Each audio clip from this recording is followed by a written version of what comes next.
Hey guys, I'm Urizi. This story is all about what if Naruto was raised by the Joker.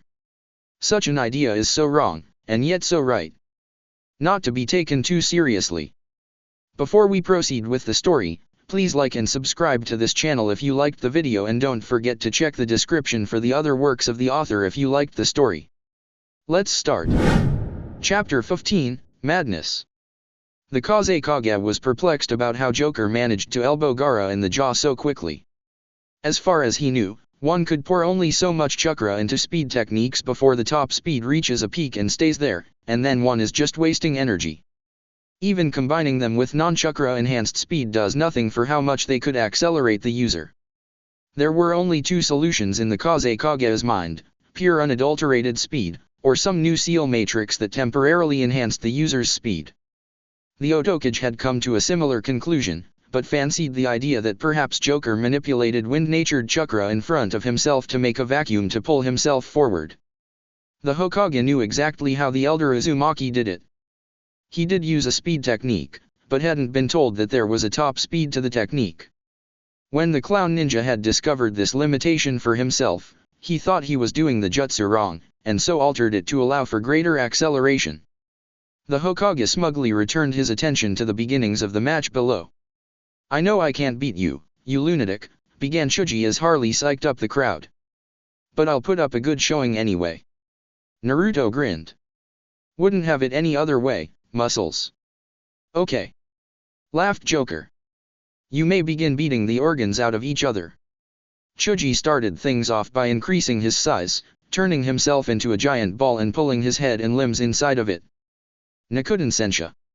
Rolling meat tank. He rapidly rolled towards the blonde ninja, forcing the young clown to dodge. Since Naruto's unaided speed with his weights on wasn't enough to get out of the way, he had to manipulate the air around him to propel himself.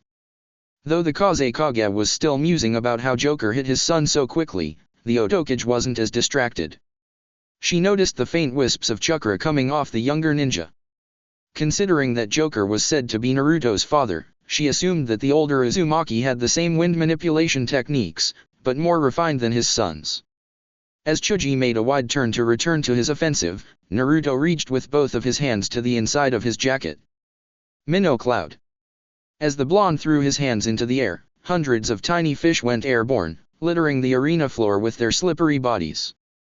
As Naruto dove out of the way, Chuji's body began to slip on the fish, causing him to spin out of control, destroying one of the few trees still standing and slamming into the arena wall. "Ow," muttered the Akimichi as he cancelled his jutsu. He turned around and surveyed the ground. "Fish? Fish fu," Naruto proudly declared. Chuji smirked as he reached into the pockets of his jacket and pulled out a pair of bean paste buns. As the blonde raised an eyebrow, Chuji began speaking. "Your clan is not the first to devise food-based weaponry. And with all those fish on the ground around you, it will be difficult for you to dodge these." With that, Chuji threw the bun in his right hand straight at the young clown's head. As Naruto made the attempt to dodge, two things happened. He slipped on one of the minnows on the ground, and the pastry exploded. Obviously, there was an explosive tag within, but also a capsule with a chemical within it. Upon mixing with the bean paste, it released a knockout toxin. Accelerated by the explosive tag, the solution became a gas. Naruto skidded to a stop on the ground. When he tried to push himself up, the other bean paste bun finished rolling right in front of his face. Just before it exploded, the blonde's eyes went as wide as dinner plates. Chuji partially turned to Joker and began talking loud enough for the entire stadium to hear. "My clan calls them concussion buns. Your son should be out for no longer than an hour." Joker simply grinned back, as if Chuji said something funny. The big-boned boy realized the implications of that smile just before he was knocked silly by a very large sea bass. "I'll give you a concussion," roared Naruto as he continued to beat the larger boy with the still-living fish. Naruto's Hitai was missing and his face, hair, and clothing were covered in bean paste and breadcrumbs. As the clown beat the Akimichi with the barely living sea bass, he began to sing a little song. "Fish heads.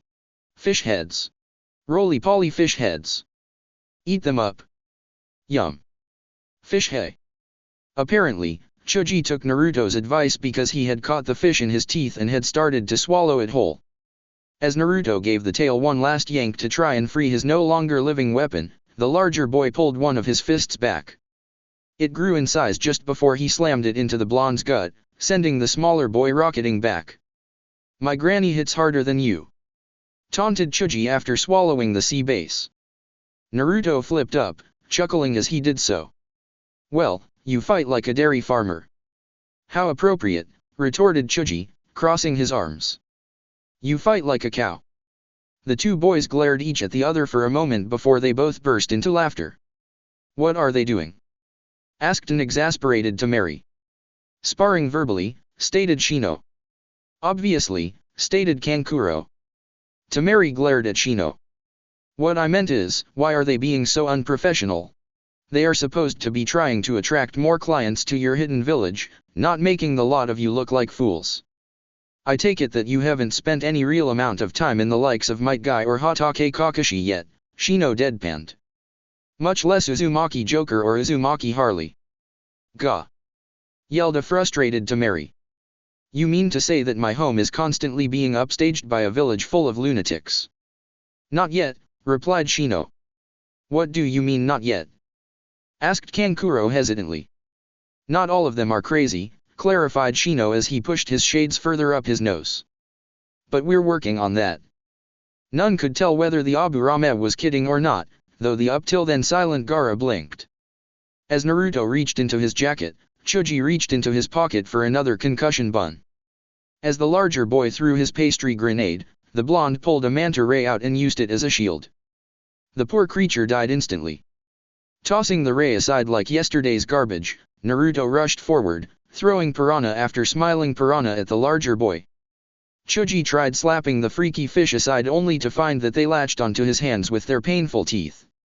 They distracted the Akimichi long enough for the blonde to whip out an electric eel and hit Choji in the face with it. The stress caused the eel to discharge, shocking both genin and killing the piranha. Naruto stood up and dusted himself off, removing most of the bean paste. "Now that is how you knock someone out," declared the blonde. His father went up to the unmoving Choji and confirmed that the boy was still breathing and was indeed unconscious. "How about that for a food fight? That just goes to show that whether you like sushi or not, Konoha has a ninja for you." The majority of the crowd found the statement hilarious. "Are you trying to run a hidden village or a catering company, Hokage Dano?" teased the Otokage. "You know, I'm never sure anymore." The Kazekage and Otokage both simply stared at the leader of Konoha while he kept a straight face. Naruto returned to the balcony as Harley declared the next pair of matches. "Now, we have randomized the 4 remaining genin with a computer program. Numbers 1 and 3 are Sabaku no Kankuro and Aburame Shino. And numbers 2 and 4 are Sabaku no Gaara and Uzumaki Naruto. That means that the brothers from Suna are to fight next, and then the 2 Konohanin teammates are to fight after." "Would the brothers Sabaku come on down?" asked Joker. "I forfeit," declared Kankuro. "Lame," retorted the clown. "Well, that was the shortest match ever." Shaking his head, Joker called down the remaining 2 genin. Surprising everyone, Shino and Naruto both simply used the stairs. "Kazekage Dano, do your children not trust each other?" asked Sarutobi Hiruzen. The Kazekage did not bother to respond. "I want epic violence, boys," stated Joker. "Begin." Shino opened by spreading out a large chunk of his colony into the open while Naruto began removing weights. Both boys began to move about the arena with incredible speed, one moving without the aid of a jutsu, and the other using kawarimi to incredible effect. Neither seemed able to touch the other for several minutes, though the blurs appeared impressive to the dignitaries from the various countries. Most of the rich and influential began to hold Konoha in even higher esteem than they did before, much to the ire of the Kazekage. "Assuming we win this, public opinion of these weak tree lovers will change," thought the Kazekage. "That is, if Konoha even exists after today." The elephant and Hakumbu standing behind him were stoic, but to the Ratumbu standing behind the Hokage, who had training in human psychology, they seemed to be filled with barely restrained energy. they were trying so hard to not move that they trembled infinitesimally. The tiger umbu, who had talents of a different sort, could tell that the pair of snake umbu were greater in number than they appeared to be. Considering their sizes, they could easily hide 2 people in each of the over-large umbu uniforms, and one of those 4 people felt like 2. So the Otokage was cheating by having 5 bodyguards instead of 2. When Tiger discreetly signaled this to the Hokage, the old man did not seem surprised. Back in the arena, Naruto stopped chasing Shino around for a bit. Neither boy was winded.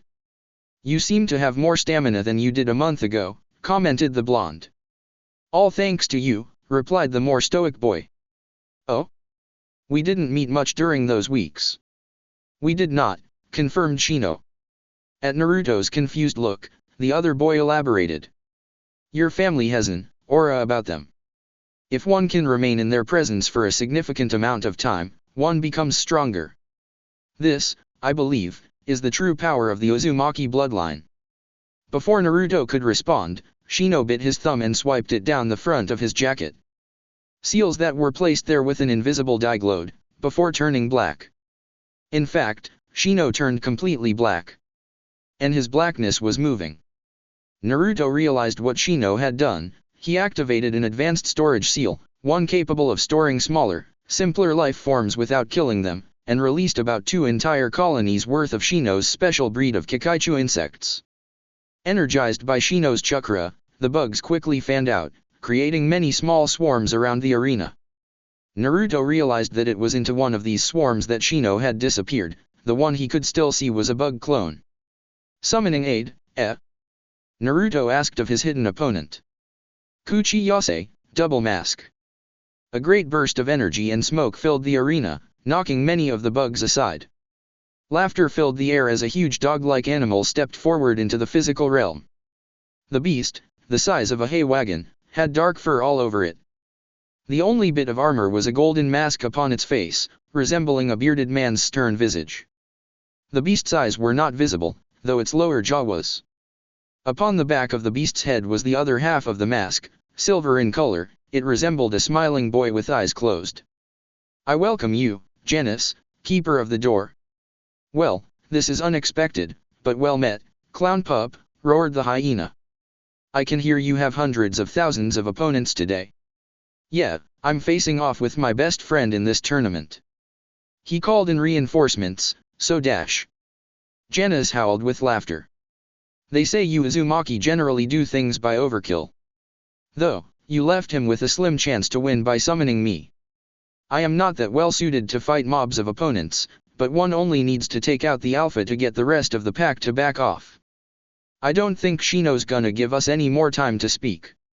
Many of the swarms converged on the summon. "Ah, they're trying to make friends." With that joke, Janus rolled over, crushing thousands of the insects. A swarm began to glow as it rushed towards him, but one of his exposed ears twitched and a golden hole in the air appeared in front of the swarm before they could reach the large hyena. A silver hole opened up near the wall of the arena and the bugs spilled out of it to smack against the concrete. "Behold my ably, the door. No attack may harm me if I do not wish it." Janus suddenly kicked out with his hind leg, removing Shino's disguise jutsu and sending him careening into the wall where he slumped to the floor. "I may not see you, but I hear you. Sorry Shino, but you have lost," declared Naruto, holding a kunai to Shino's neck. "I didn't I?" agreed Shino, rasping as the words came out. "I'll get the better of you next time though. I'll look forward to it." Laughing, Janus disappeared in a blast of smoke just before Joker declared Naruto the winner. "How about that, folks? Konoha is home to the hyena/jackal summoning contract." "I'm sorry," said Sarutobi Hiruzen to the Kazekage with a smile on his face. "Maybe I should have Uzumaki-san stop with the sales pitching, I can tell it annoys you." The arms of the Kazekage's chair splintered further under his grip while the Otokage giggled at the jibe. The young clown didn't even bother to recover his weights as Gaara walked down the stairwell with a manic grin on his face. Gaara was excited, his opponent was strong. Stronger than most Jonin Gaara slaughtered. Mother was demanding his blood. Pity that the blonde amused him in a way that no one else had ever been able to, but perhaps his death would be all the more satisfying because of it. And now, the grande finale. The final match. Uzumaki Naruto vs Sabaku no Gaara. I'd ask for a clean fight, began Joker. But I'd be wasting my breath. Begin. Sand launched itself towards Naruto, but the blonde quickly evaded it. The young clown rushed forward to pour on the offensive, and Gaara's sand shield moved to intercept him. Well, after Naruto had already kicked the redhead in the groin, felling him. Pathetic taijutsu skills, commented a jonin in the audience. You think Suna would train their weapon, even if only a little, agreed another. Some Jinchuriki are just lazy, responded yet another. Gaara screamed out in pain. Mother screamed for blood. What Mother wanted, Mother got, and Gaara was all too happy to oblige, especially this time. The redhead hated the blonde clown now. Hated him. Sand swirled around the prone Jinchuriki, creating a sphere before Naruto could get in and press his offensive. Every time Naruto hit it, it created spikes around it to try and spear him. The blonde stepped back and looked at the situation, trying to see it from all the twisted angles he could, before deciding on a course of action. He reached for the nape of his neck and appeared to pull a strange weapon from inside his shirt. It was Clarice. Blam. Buckshot peppered the sand sphere, creating a dent in it from the concussive force of the blast, but doing no real damage. Before Naruto could pull the trigger a second time, the sphere had reformed. Blam. The slug created a crater in the orb of sand, piercing the shield, but he missed the redhead inside. He could hear laughter and muttering coming from within before Sand began racing towards him, trying to counter-attack. As he dodged, he noticed that the sphere had reformed yet again. Returning Clarice to his hammer space, which is what Harley called it, he continued to avoid the sand while making hand seals. What kind of weapon was that? Asked the Otokage, really interested with the unknown technology. One unique to the Uzumaki family, replied the Hokage. They refuse to share it with anyone else. Kuchi Yase, the 8 banners. Screamed Naruto. 3 distinct laughs echoed around the arena through the smoke. A house-sized jackal with 3 heads towered over the sand sphere with Naruto on the back of the central head. Ready, Hachimon? Asked Naruto. Ready. Ready. Is that a cake? Ignoring Sanman, Ikemen, and Yanman declared in unison, transformation, Kyubikari Honku. The entire beast disappeared only to be replaced with a huge Zanbeitu, which then fell straight towards Gaara's sand sphere. Naruto grasped the hilt and aimed it downwards, allowing the blade to slice right through the sand barrier. Gaara screamed in pain and the blade slid right through his right collarbone, missing his vitals and head by mere centimeters due to the angle and the interference of the sand. The barrier exploded outwards, knocking the young clown away. Gaara crouched under the blade formerly owned by Zabuza, clutching his bleeding collar and sobbing in pain. Another explosion ripped through the Kage box as the Otokage's bodyguards moved to the 4 corners of the roof. The Kaze Kage Uzumbu attacked the Hokages while the Yondaime Kaze Kage leapt to take out Joker, only to be intercepted by Harley. As Naruto looked up from where he landed in a heap on the arena floor, he noticed that many in the stands were sleeping. Temari and Kankuro had rushed to Gaara's aid while Joker and Harley faced off with the Kaze Kage and his Uzumbu. As the Sabaku siblings left the arena, Naruto sped off after them. Joker sped over to where Hachimon was embedded in the ground and ripped the sword out of it, while Harley pulled out what appeared to be a large squeaky mallet. The Hokage and the Rat Uzumbu were trapped inside of some sort of strange barrier with the Otokage on the roof while the Tiger Uzumbu lay dead, several kunai impaling him. Rat apparently didn't care that he had a kunai or 10 sticking out of his shoulders. Sarutobi looked around, seeing the 4 people that were disguised as the 2 snake Uzumbu at the corners of the roof, keeping the barrier going, sealing off all escape and any further interference from the outside world. The Hokage turned his attention on the woman known as the Otokage just as she tossed another kunai at Rat, impaling him through one of the eye holes on his mask. With that distraction out of the way, she began, her voice becoming remarkably familiar as she spoke. We may begin catching up, sensei. Orochimaru. It has been a while, hasn't it? She pulled off her face like it was a mask, revealing the smiling visage of the snake Sunin. The Hokage smiled right back. I see you're still walking around in women's clothing. Hey! Exclaimed Orochimaru, his features showing his anger. I told you before. Tsunade, Jiraiya, and I were all drunk that one time. True, but this time you are wearing a woman's body too, not just her clothes. Arg! Roared the dark-haired Sunin. How the F did you figure that one out? I see too many weird things these days. Sarutobi replied with a smirk that proved to aggravate his former student even further. Omaketu, that's why you don't name them. As Naruto reached into his jacket, Choji reached into his pocket for another concussion bun. As the larger boy threw his pastry grenade, the blonde pulled a manta ray out and used it as a shield. The poor creature died instantly. Naruto hesitantly moved the body around a bit, a horrified look on his face. Fritz? He asked weakly. When the ray did not respond. Fritz, this isn't funny. Wake up. When the relative to the shark did not even so much as twitch in response, Naruto laid it down gently. You killed him, muttered Naruto. Sorry. Replied a confused Choji. You stinkin' yellow fairy. You killed Fritz. Naruto pulled Clarice out of his meager hammer space and shot Choji. Chapter 16, War. Some Odanin had been charged with the task of breaking into the Uzumaki estate and steal all the bloodline research hidden within. 20 ninja were sent. 12 of them fell to the might of the lawn gnomes within minutes. One of the remaining 8 tripped an infrared sensor entering one of the windows.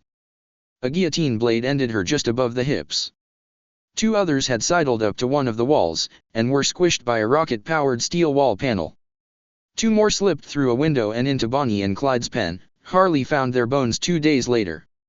One unlucky Odanin actually made it inside, only to accidentally walk into a gas chamber. He was sealed inside before Smilex was pumped into the room automatically. Another entered into Naruto's old nursery and stepped on some caltrops that had been left out. He stumbled, grabbed a shelf, which hadn't been secured to the wall properly, and pulled it down on top of himself. The contents of said shelf were all various sharp implements, one of which had sliced open his jugular vein. The last intruder had snuck in through a window but had gotten his foot caught in the radiator under the sill and fell, bumping his head against a filing cabinet. Joker found him there, still unconscious, the next morning. He was the unluckiest of the 20 to make the attempt to break into the Uzumaki Manor, by far. Naruto continued to chase after Gaara into the forest, using the Kyuubi's chakra to energize himself while he reloaded Clarice with slugs. He also spawned about 50 Cage Bunshin every few minutes to run interference with any who would be following him. Naruto couldn't move faster than the Sand siblings at the moment, especially due to the amount of chakra necessary to summon Hachiman and to keep spawning shadow clones, but he kept pace with them. Sooner or later, they would tire, and his own endurance was nigh endless. It was a moving waiting game, and he would win. The young clown grinned maniacally. Second banner, barrier. Roared Joker as he swung the gigantic sword around. Sandman's inane giggling could be heard as a flag materialized above the stadium, closing the arena off to outsiders and trapping Joker, Harley, and the Kazekage within. The Kazekage dodged Harley's squeaky hammer, countering with a kick to her chest. He frowned at Joker. Trying to prevent me from getting aid. He scoffed. Nope, replied the clown. I just don't want you to get away. Harley swung at the Kazekage again, but the man dodged by mere centimeters. But instead of squeaking, the hammer exploded, sending the Kazekage tumbling towards Joker. Grinning, the clown swung the massive sword in a low arc, but had to quickly change stances to block the Kazekage's wind-enhanced punch with the flat of the blade. Oh, you'll be so much fun to play with. Joker laughed as Harley threw a large, old leather boot, nailing the Kazekage in the back of the head, dislodging his Kage hat. Orochimaru was having fun while the Hokage was panting from exertion. Though the old man was keeping up, he was tiring. Orochimaru chuckled, putting his foot on the stomach of the rat Umbu's corpse. Time to bring out the special surprise. Kuchi Yase, Edo Tenak. Something had grasped his legs, ruining his concentration and cancelling his jutsu. Looking down, Orochimaru saw that it was Rat's hands. He leapt back, kicking the appendages away, unsure of this new development, but the Umbu, still with a kunai in his eye, leapt forwards to chase the Sunin. Orochimaru shoved his palm onto the pommel of the kunai, driving it further into Rat's brain, but the thing laughed. The mask, the clothes, everything about the Umbu changed color to a strange, sickly tan. It increased in size as a newly formed mouth closed around Orochimaru's hand, the one touching the kunai. The Sunin jerked his hand away, but some of the creature came with it, preventing him from moving his fingers. He tried to pull the substance off, but his other head became enveloped too. Mission accomplished, Hokage-sama, the creature said. Thank you, Domin, replied the old man. He then turned to Orochimaru, his tone becoming patronizing as he shook a finger at his former student. No more jutsus for you, young man. Orochimaru tried pulling his hands apart, with all his strength, but he soon realized the futility of it all as the clay-like substance hardened. Enemies fell to Jukin and Chakra Scalpel alike. Such was the speed, Joker taught her his speed jutsu, and ferocity of Hinata. She was happy. She was laughing. She was covered in blood from cut jugular veins and carotid arteries. Truthfully, she was freaking her father out. He watched her as he dispatched his own opponents, wondering why she was so different. Certainly, she was stronger than he had imagined. Much stronger. But she was also disturbing. The pure manic glee on her face as she slaughtered Odanin and Sunanin had no place on a Hyuga.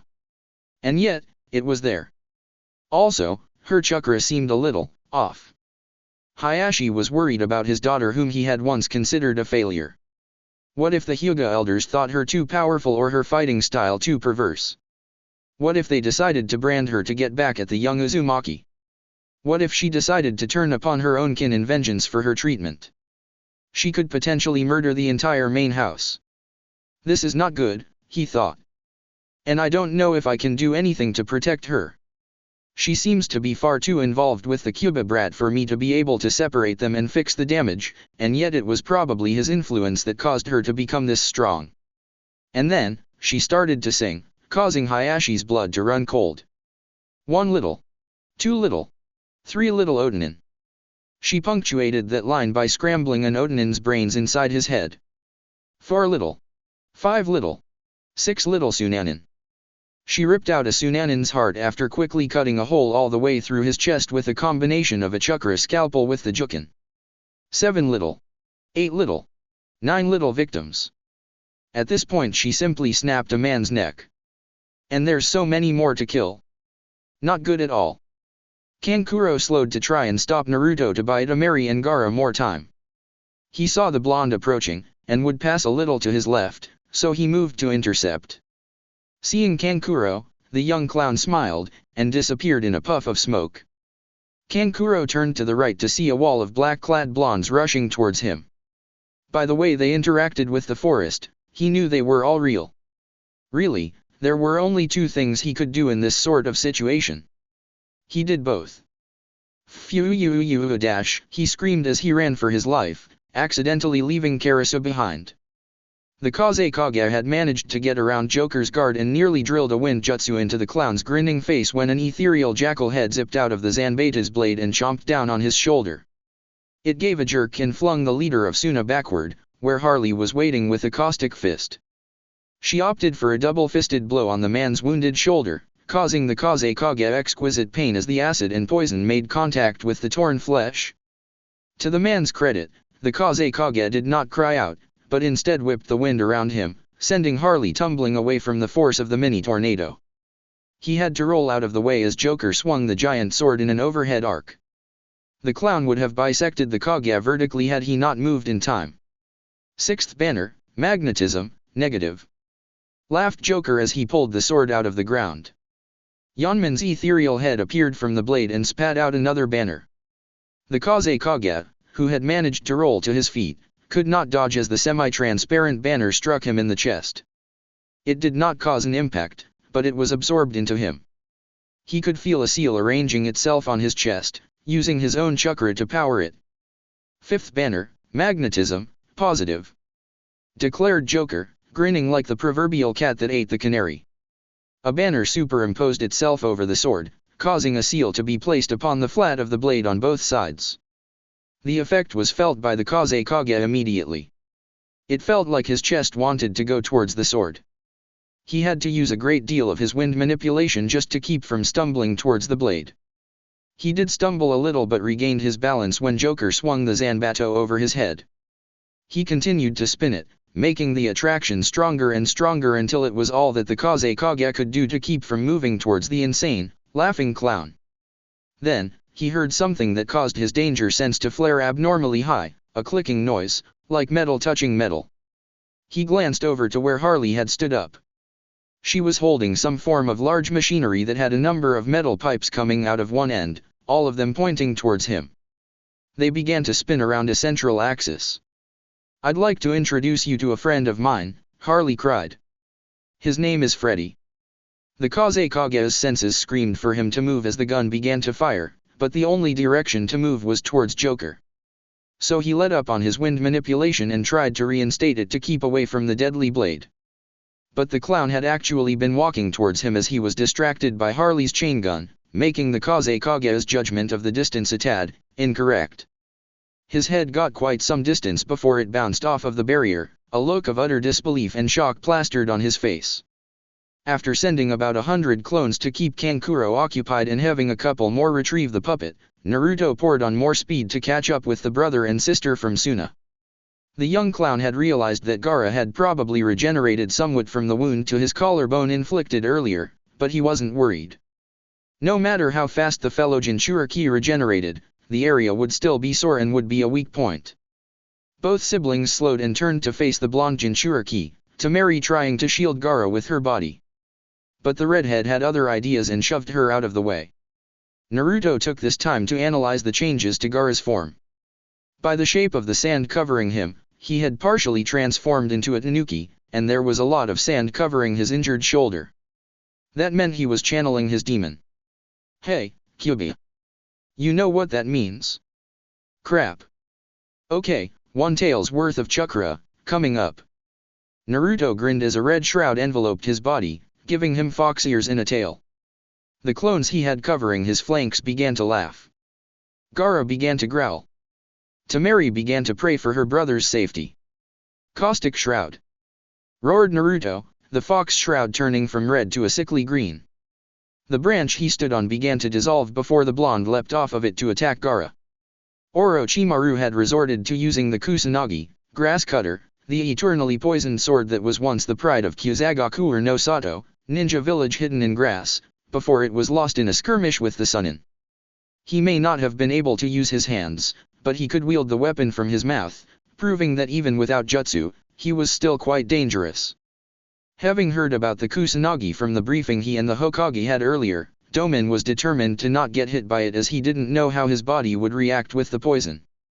So he spread the various kunai he had absorbed into himself when he showed his true form all around his body and pushed them to the surface whenever and wherever the sword was to make contact, inadvertently mimicking the Kaguya bloodline, at least, the defensive aspect.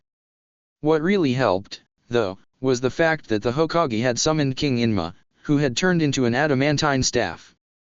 The old man was now threatening to crush Orochimaru's head into paste while Domin's feet ate some of the roof tiles so that he could throw them at the snake Sunin. Hayashi approached Hinata after most of the enemy ninja nearby had been dispatched. His face was grim. "Daughter, we need to talk." "Oh, I agree, father. I agree." This was unexpected. You do." "Ah, how cute." It's father's turn to stutter. The older Hyuga mentally shook himself and steeled his resolve. "Your behavior today is most unbecoming of a Hyuga heir." "Well, isn't that a relief?" Her father blinked. She kept throwing him off balance. You know that the elders may decide to brand you with the caged bird seal, especially to get back at the Uzumaki heir." "They can try," she replied, laughing a bit. "I'm surprised you didn't notice already, but I've already got a seal on me." She rolled up her right sleeve, revealing a compressed seal that resembled a 7-pointed star superimposed around a spiral on her upper arm. Hayashi couldn't see its purpose. What does that do?" "Who put it on you?" "Jiraiya-sama of the Sunin put it on me at Naruto-kun's request," she said, sliding her sleeve back down. "It prevents any further seal work from being added to my body." The head of the Hyuga clan calmed somewhat. So he anticipated what would happen after today and prevented anyone from branding you. Actually, Naruto-kun just didn't want anyone else able to control me. That made Hayashi pause for a moment. Gaara found that he had to block Naruto's blows with his sand, which did not dissolve in the blonde's acidic chakra. His left arm was badly burned, and he had to force even more of Mother's chakra to form sand around his other arm, shielding it from further injury. He also had to form the tail just to keep up with the speed at which Naruto attacked. After failing to score another hit on the blonde, Gaara was getting really frustrated. But finally, he had enough chakra to form the full body of Shikaka the Sand Priest. The sand began gathering around him, forming a gigantic tanuki. Gaara's body appeared at the top of the monstrosity of sand. He used a genjutsu to force himself to sleep. Mwahahahaye! Roared the tanuki. I am finally awake. Kyubi? More chakra. Very well, but your body can only take another half-tail. That's plenty. Kuchi Yase, the Three Muses. After dispelling all of Hakumen's banners, Joker, Harley, Ivy, Yamato, and a swarm of Umbu had all gathered around the roof where Domin and the aging Hokage fought against Orochimaru. Joker ordered that he wanted everyone who was not the Snake Sunin to be captured alive for the DTI. The Umbu quickly agreed, most of them thinking that the enemy ninja deserved torture at the hands of Mr. J, while one or two were afraid of the possible consequences of defying the clan head of the Uzumaki. Orochimaru surprised everyone by ordering the Sound Four to drop the barrier and retreat. Drop the barrier? Mission accomplished. Retreat? Well.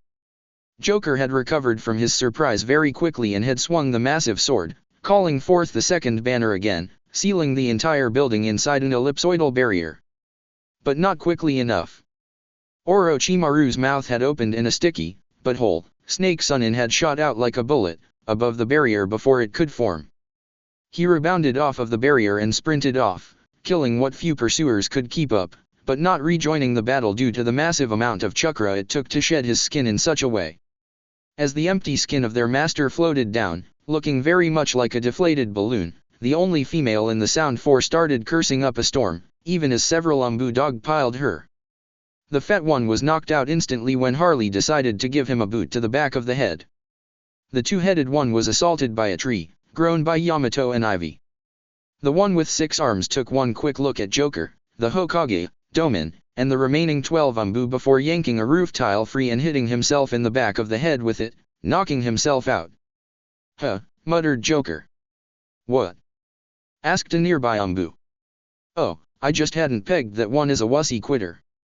An immense amount of smoke appeared, surprising the hiding Temari, thinking that Naruto couldn't possibly summon anything bigger than Hachimon. She soon learned that she was wrong. Very wrong. 4 laughs followed Naruto summoning, one of which was his own due to how exhausted he felt. Summoning the largest boss summon that existed was a monumental effort. And her size nearly matched that of any of the Biju. As the smoke cleared, it revealed a 3-headed hyena. All 3 of her heads smirked, though only the left head had a full-fledged grin. The right head smiled, but sadly, as if she pitied everything. The central head looked at everything, but she smiled as if merely amused. I welcome you, Lady Cerberus, boss of the hyenas and jackals.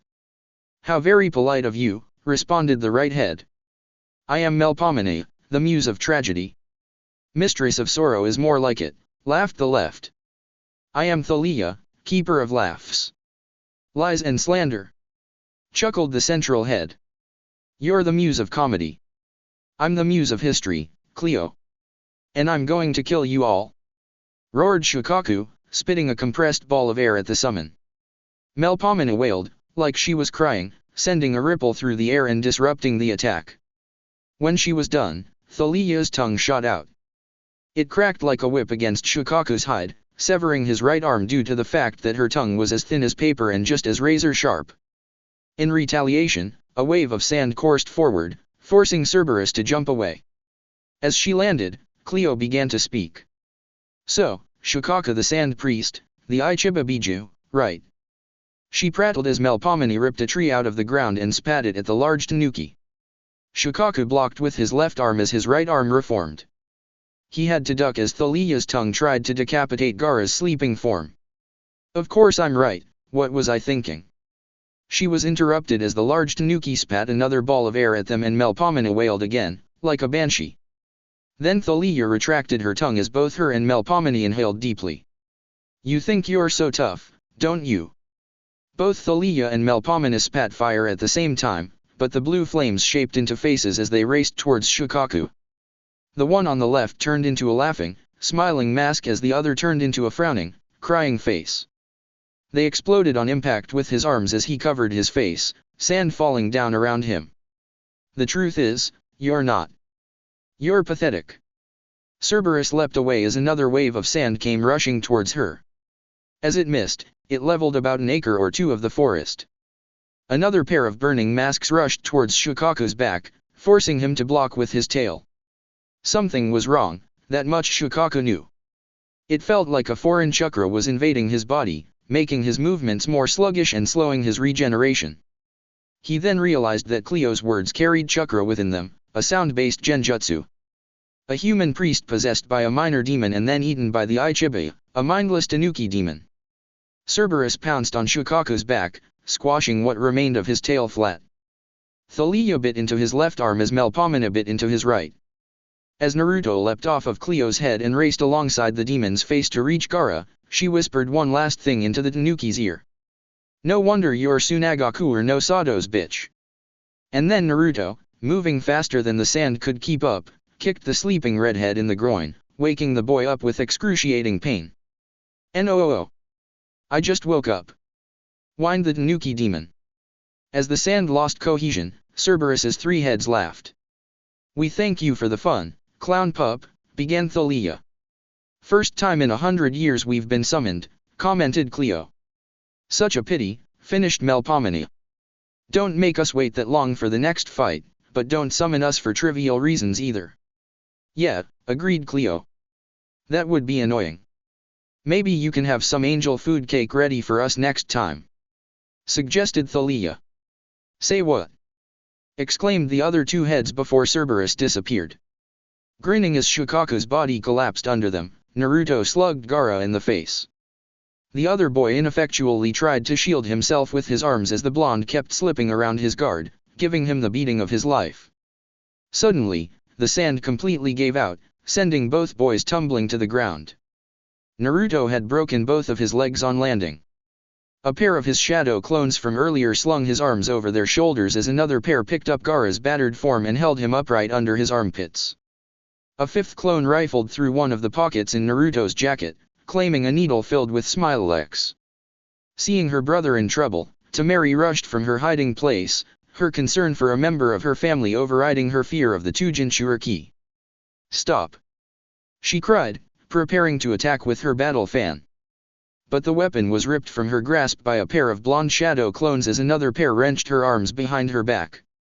Another pair hit the dirt near her feet, grabbing and restraining her ankles. The real Naruto looked over at her, curiosity on his face. "Don't hurt him," she pleaded. "Why do you care?" he asked, his clone with the needle stopping. "He'll die happy this way." Though she could see fear in Gaara's eyes, he looked resigned to die, like he had lost his reason for living. She glared through her tears at Naruto. "I care because he's my brother." "But you treated him like a monster not too long ago," Naruto stated, confused. "I know," she cried. "And I feel horrible for it, but he's my baby brother. I don't want him to die." "Are you offering your life for his?" asked the blonde clown. "No, Temari," growled Gaara, barely able to speak. "Don't sacrifice yourself for me. No one wants me around anyway, and you're loved back home." Gaara coughed up a little blood. "Gaara," Temari wailed. "I want you around."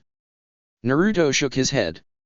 "If you both agree to stop being so sappy, I won't kill either of you, nor will I kill Mr. Mascara." Both Sabaku siblings looked astonished at the young clown. Naruto beckoned with his head at the clone holding the needle. The clone injected the Smilex into Naruto's arm, freaking both the siblings out. "MMMM. That's the good stuff," muttered the youngest Uzumaki. "Dispel to let the others know not to kill the doll maker. We're heading back to Konoha with our 3 prisoners." The clone saluted and disappeared. Chapter 17, Experiments and Siblings.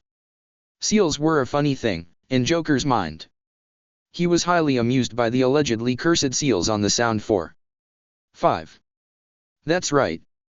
The two-headed guy was actually two people. Twin brothers by the looks of it. Anyway, the seals were a real piece of work. A storage seal that constantly injected the subject with psychoactive drugs linked to a secondary storage seal that seemed to contain a temporary mutagen. A few chakra storage seals in a pain-causing seal. A seal that increased aggression and another that marked the person as Orochimaru's. And finally, there was an assortment of booby traps in the seal to prevent people from being able to figure the thing out. Joker cracked his knuckles before getting to work on the Fat One's seal. "Hello Harley-san," greeted the Hokage when the woman entered his office. "What can I do for you?" "Well, you know those 5 guards the Snake Man had?" "Indeed. Can my clan be responsible for them when we remove the seals?" The old man massaged his right temple when he heard that. "You're pretty sure you can remove the seals?" "Yeah, but, Mr. J, is pretty sure they will have brain damage." "How does he figure that?" "Well, the Fat One seems to have reverted to a childlike state." The Hokage blinked. "So you've already started removing the seals?" "Yup. The man thinks Joker is his daddy and that I'm the mommy." The Hokage chuckled a bit. "Very well. I'll find some way to make it so. Good morning, Ozuri." The scientist turned to see a grinning blonde teen in a black jumpsuit leaning on a pair of crutches. "Ah. The Uzumaki brat. Tell you father that I thank him for his gift. That Odenin he found in your home seems to be afraid of snakes, ironically enough. Injected him with your toxins, eh?" "A new mix actually," replied the Scarecrow man. At Naruto's forced blank stare, he added a yes to his statement. Ozuri then examined the blonde a little more closely. "Are your legs still broken?" The young clown nodded. "Odd, isn't it? I usually heal this kind of crap within a day." Ozuri shook his head. "What are you doing here?" "I'm a busy man." "Obviously," commented Naruto. "Anyway, I volunteered to interrogate my 3 prisoners. That's why I'm here. I certainly do not envy them. Have fun." The scientist shook his head as the clown hobbled off to Gaara's cell. Since Joker had finally found a productive outlet for his madness, it seemed that he had mellowed out a bit. His son definitely inherited the insanity, but the older Uzumakis were tolerable in Ozuri's eyes now. He still didn't like them much at all, but he could work with them. Ibiki walked through one of the hallways of Dti, finding Harley standing next to a water cooler, taking a drink of the water with a paper cup. The head of the Department of Torture and Interrogation raised his eyebrow at the sight. He didn't know they had a water cooler. Odd. He walked up to the machine, retrieved a cup from the dispenser, and filled it with cool water. "So, how are things going, Harley-san?" "Things are going great. Especially since we'll be hearing the pitter-patter of little feet in our home again." "You're pregnant? No wonder you've been getting so big lately. Congratulations." He raised his paper cup as if to toast to what he thought was an expecting mother. Harley's eye twitched in response. "We're adopting." "Oh crap!" exclaimed Ibiki before he dropped his cup of water and ran. Harley gave chase with her mallet, promising Ibiki that she was going to leave enough of him around for the hospital to stitch back together. Joker grinned. Though Jirobo was brain damaged from his seal's removal, forcing his mind to regress to a childlike personality, he seemed to make some progress with Kidomaru. The multi-armed man had also regressed to a childlike state, but his personality was a bit more mature. Jirobo had the mind of an 8-year-old, and Kidomaru that of someone age 11. He felt that he finally got the hang of it and could cure the remaining 3 without much brain damage. He couldn't do it to Anko as her seal was but a prototype and not the real deal, but she worked and lived just fine with her seal being intact. Besides, Harley would kill him if he gave her brain damage. "Were you aware that your father had been murdered?" asked the crazed blonde. The other blonde, female, shook her head in the negative. Naruto then looked to Kankuro, who also shook his head. He looked to Gaara, who shook his head and grinned. Bastard had it coming. Naruto blinked before grinning. He was starting to like this Gaara kid. He turned to his clipboard and put a check in a box marked no for all 3 prisoners. The Hokage had called for an emergency council meeting. Everyone on the civilian and shinobi councils attended. "What is this emergency?" asked Danzo, having no idea what it was about. "First of all, I'd like to call to your attention the bloody paperwork that has been piling up on my desk. It seems that many forms keep being sent to me that are so full of legal jargon that it takes me a few hours to decipher even one page. This gets tiring, and some of these forms are new laws that subtly take powers away from me and give them to you backstabbing bunch of pricks." Several of the civilians went white-faced at this accusation before screaming out in anger at the implications. Koharu and Homura, the Sandaime's old teammates, also frowned but were smart enough to not call attention to their own guilt by speaking out. "Outrageous!" declared Danzo, causing the civilians to calm down.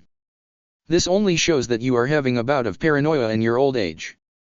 Perhaps you are unfit for the POS dash." "Sheesh!" hushed the Sandaime, using a stage whisper. "You're scaring the birds." Everyone was silent at that, obviously confused. Many wondered if the old man had lost his sanity.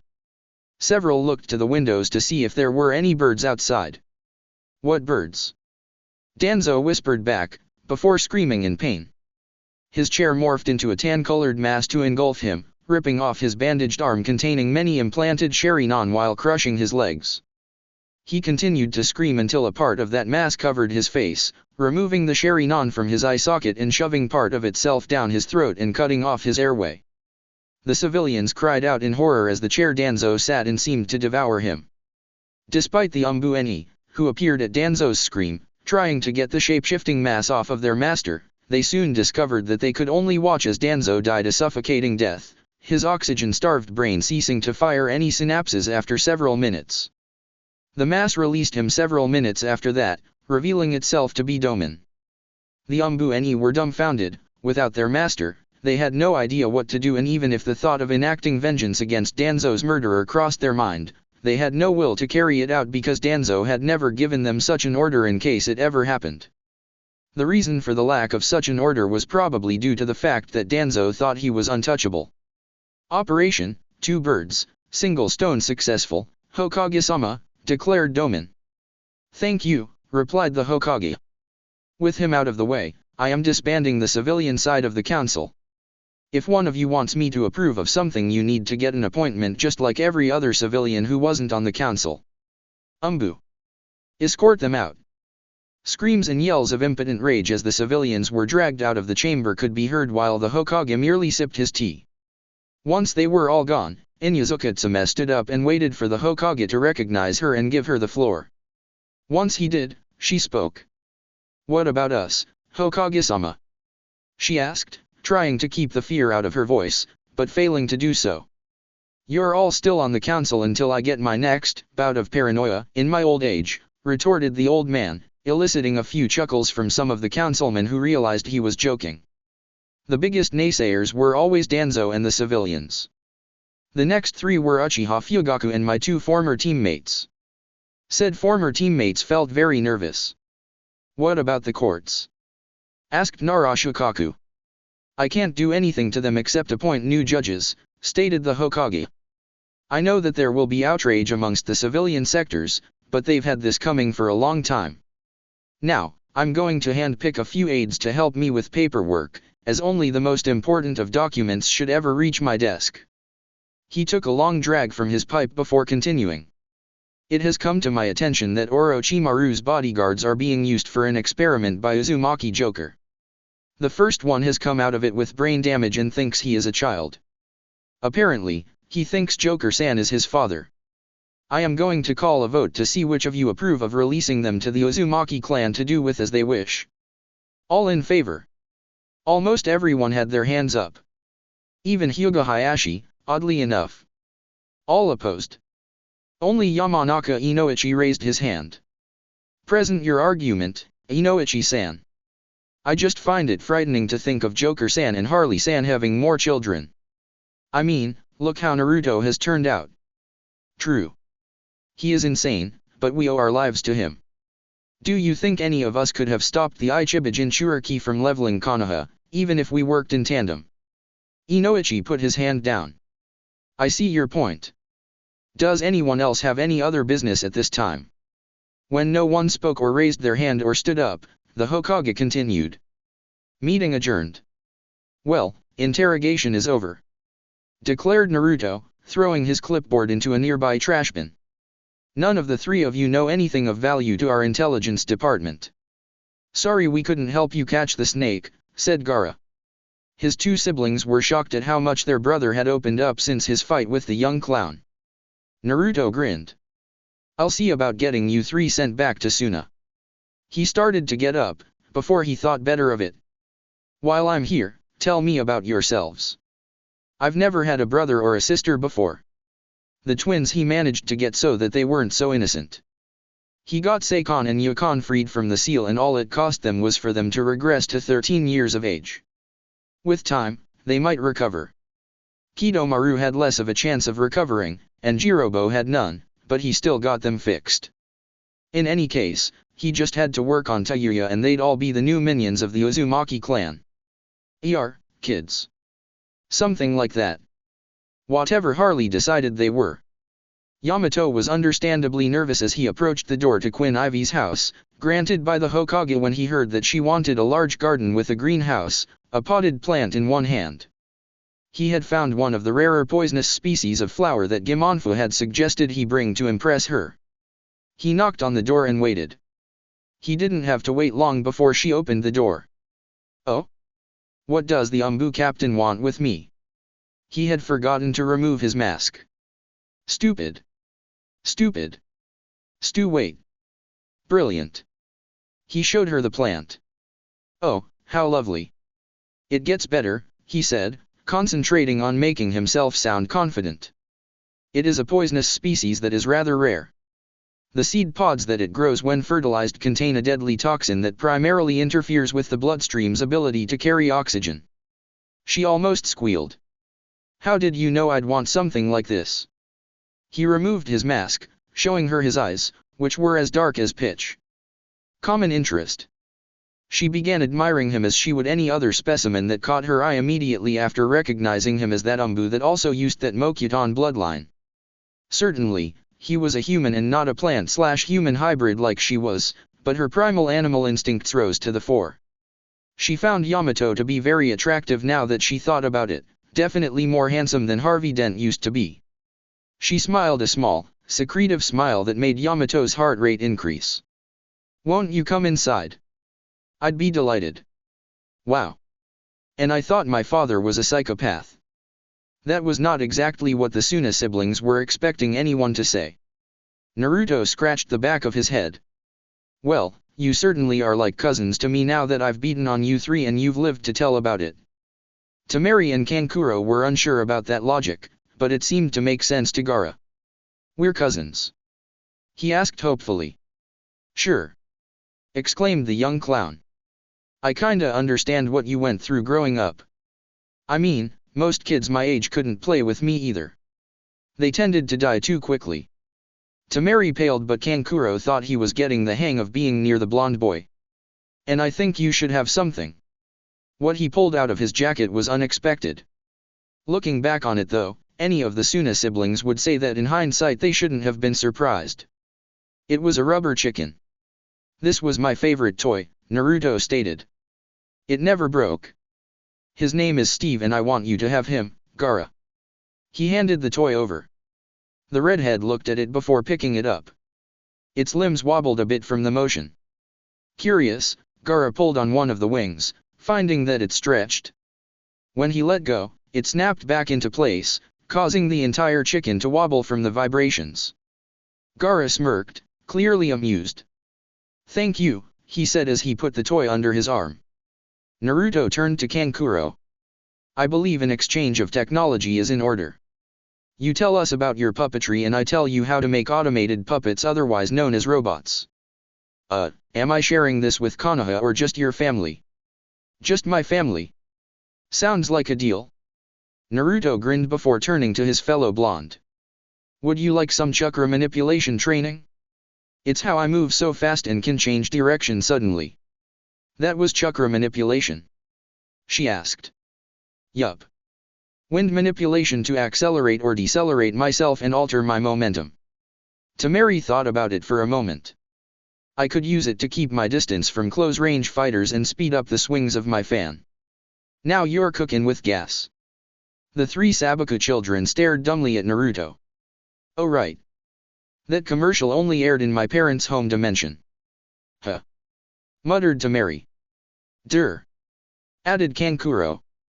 Does this have something to do with that public television device that Lightning Country came out with a few years ago? Asked Gaara. At the other three's surprised looks he added, I don't have much else to do at night aside from staring at the night sky. The Nico brothers were assigned to give all the former Umbu agents retraining. Particularly in expressing themselves emotionally. They found that being annoying and playing pranks on them were especially effective at bringing out irritation, confusion, outrage, and, in a rare few cases, laughter. The one known as Sai seemed to have retained his sense of humor, which made some sort of sense when Sai's previous assignment was to report on the activity of the Uzumaki clan. Hey, Mr. J. Called Harley sweetly as she entered the room, dragging an unconscious Ibiki behind her by his left foot. Are the new minions done yet? Yep. Declared Joker as he gestured to the 5 sleeping forms of Orochimaru's former bodyguards. They will think that we're their parents though. Naruto always wanted siblings. Mused Harley. Joker grinned. He'll be happy then. Glancing at Ibiki, he did a double take. Is that a boot mark on his face? He did keep dodging my mallet, she stated as if she were discussing the weather. As Naruto led the Suna siblings to his home after some Umbu helped him transport them out of the DTI building, to keep its location hidden, Joker and Harley leapt out of the shadows, sporting grins. Mom. Dad. Shinobi of Suna, welcome to Konoha. Declared the Joker. Konoha. Repeated Harley. Konoha. Asked a bewildered Tamari. Konoha, stated Gaara, pointing at the miniature of the hidden village that had somehow appeared at their feet. It's only a model, murmured Kankuro. SHHH. Hissed Naruto.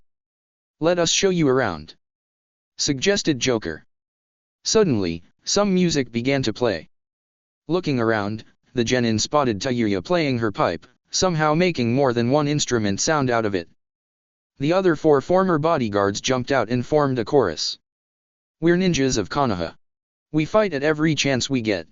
We do routines and chorus scenes. With a boot to the head. We train well here in Konoha. With ninjutsu and kunai luot. They started to dance in a silly manner, Seikon and Yukon joining into one body as Seikon had more grace and talent for dancing. Jirobo headed the next verse. We're ninjas of Konoha. We practice our improv-arg. Jirobo got smacked in the face on accident by Kidomaru, but quickly recovered as Yukon picked up where he left off. But many times we're given rhymes that are quite unsingable. Kidomaru continued singing at this point. That's cause we had no rehearsal. But we're really quite capable. They went into acrobatic routines at that point. Seikon headed off the final verse. In war we're strong and tough. Quite a diamond in the rough. Jirobo's turn to sing apparently came up. Between our quests we sequin vests. And knock the Hyuga onto their duffs. They all sang the next line with the exception of Tayuya. It's a funny life in Konoha. Tayuya stopped playing and apparently used a sound-altering jutsu to make her voice deep. I have to push the pram a little. They finished their dance routine right there and then, accompanied by Tayuya's pipe. As they finished, they did a maneuver commonly known as jazz hands. On second thought, mused Joker. Let's show you around our home, the rest of Konoha isn't silly enough. Right, agreed Harley. Right, agreed Naruto. Said Gaara with a smirk beginning to form. The hell? Asked Tamari and Kankuro. Gimonfa was spending his time with the special Jonin Ebisu, who knew much about the intricacies of chakra control. Gimonfa also found a certain kinship with Kano Amaru after giving the oddly violent and bitter boy a Rubik's Cube. The young Sarutobi stopped berating Gimonfa during Ebisu's lessons as he tried to concentrate on solving it. By the end of the third lesson, he had finally figured out the trick and had matched up all the tiles within minutes. The young academy student and the brainiac had an understanding at that point, with Kano Amura referring to Gimonfu as boss and got his two friends, Udon and Mogi, to call him that as well. All four of them trained under Ebisu, with all of them able to use the leaf-sticking exercise even while distracted. Naruto was happy. He had siblings now. And cousins. "Son," inquired Joker quietly as they walked to their estate. "Did you, give Joseph to Gaara?" "Dad, that's Steve. Joseph got chewed to bits by Bonnie and Clyde, remember?" "Oh yeah. I forgot." Chapter 18, Interlude, 100 words. 1. Laugh. Deidara couldn't avoid the green gas cloud. Neither could he avoid the shadow clone hidden within. The clone punched him in the solar plexus, and instinctually, he inhaled a bit of the gas.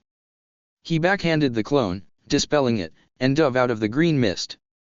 He reached for his pouch of clay to make more bombs to blow that blonde maniac to smithereens, but the thought of doing so was really pleasing. He began to laugh at the thought. "Why am I laughing?" he thought. "No. Stop laughing. Kill the blonde first, then gloat." He couldn't stop laughing. "Why can't I stop?" he panicked. Naruto grinned at him. "I really love Smilex type B. 2. Pain. First time I've seen you do that," commented Ibiki. "Do what?" asked Joker. "Interrogate someone by repeatedly hitting them with a fish?" Joker shrugged. "Getting hit with a fish hurts." 3. Joy. "So," Hayashi began. "So," Naruto answered. "You plan on making an honest woman out of my daughter?" "We're ninja," deadpanned the blonde. "Honesty has nothing to do with it." The Hyuga patriarch paused as he considered the statement. "True. But what I wanted to know was whether or not you intended to marry Hinata. Why didn't you say so in the first place?" "Of course I do. That makes me glad." "Your face doesn't show it." 4. Anger. "Wow, Tayuyaneshin," commented the young clown. "I've never seen so many internal organs in one place. Shitty Aimnin thought they could effing sneak up on me while I was effing bathing. I put the assholes in a genjutsu that made them think that their effing livers were on fire and the only way to put them out was to bloody wash them off." "Let me guess," added Shino. "Your genjutsu kept tricking them into thinking that different organs were their livers." The screams were exquisite. Tayuya said, trailing off dreamily. 5. Madness. "You can't declare war on Iwa and Ame at the same time," declared the emissary from Iwa. "It's madness." "Madness?" asked Sarutobi Hiruzen. The retired Hokage looked back to his favorite clan, the Uzumakis, and smiled at them before turning back around. "Pretty much." Tsunade palmed her face. "Prepare to ship this moron back to his own country." "In one piece, or several?" asked Joker. "Does his mind need to be intact?" inquired Ozuri. "Couldn't we see how small of a container we can stuff him into?" proposed Gimonfu. "Shouldn't we send flowers with the package?" asked Ivy. Tsunade groaned. 6. Needle. Naruto handed Shino a syringe. "What the F is that supposed to do?" laughed the limbless Hidan. "I'm immortal. Your stupid poisons won't kill me." "That's what we're counting on," stated the bug user. "Ever heard of Smilex Type A?" 7. Brick. Naruto's birthday. Same day as the Cuba festival. Lots of civilians got really drunk during the festival. Which explains why a few drunken sods thought that it would be a good idea to chuck bricks at Naruto, and at Hinata. Naruto had taken Hinata on a date and these idiots had just ruined it. All of the drunks woke up in the hospital the next morning. While some of them had internal organ trauma, all of them were missing their thumbs. The hospital staff could not find the missing digits to reattach them, but they knew better than to ask the young Uzumaki where the thumbs were. Even if they did, Naruto did not know what Hinata did with them. 8. Sand. Naruto was sad. "Unfortunately, Naruto," stated the Sandaime, "we do need to send Gaara and his siblings back to Suna. The daimyo needs them back if he's going to get his village rebuilt." "Okay, replied the blonde with a downcast face. 9. Wind. This is awesome. Apparently Tamari applied the wind manipulation training in a way that Naruto had not foreseen she would. She found a way to generate a jet stream off of her fan and had achieved chakra-powered flight. 10. Dolls. Another puppet user, observed Naruto, staring down Sasori. Naruto then pulled a small scroll out from his jacket, unfurled it, and swiped some of his blood down the length of the scroll. 9 automations came out of various sizes and designs. Have fun, said the blonde clown as he put the scroll away and left to chase down Deidara. Confused, Sasori wondered how the strange puppets were going to move without their puppeteer.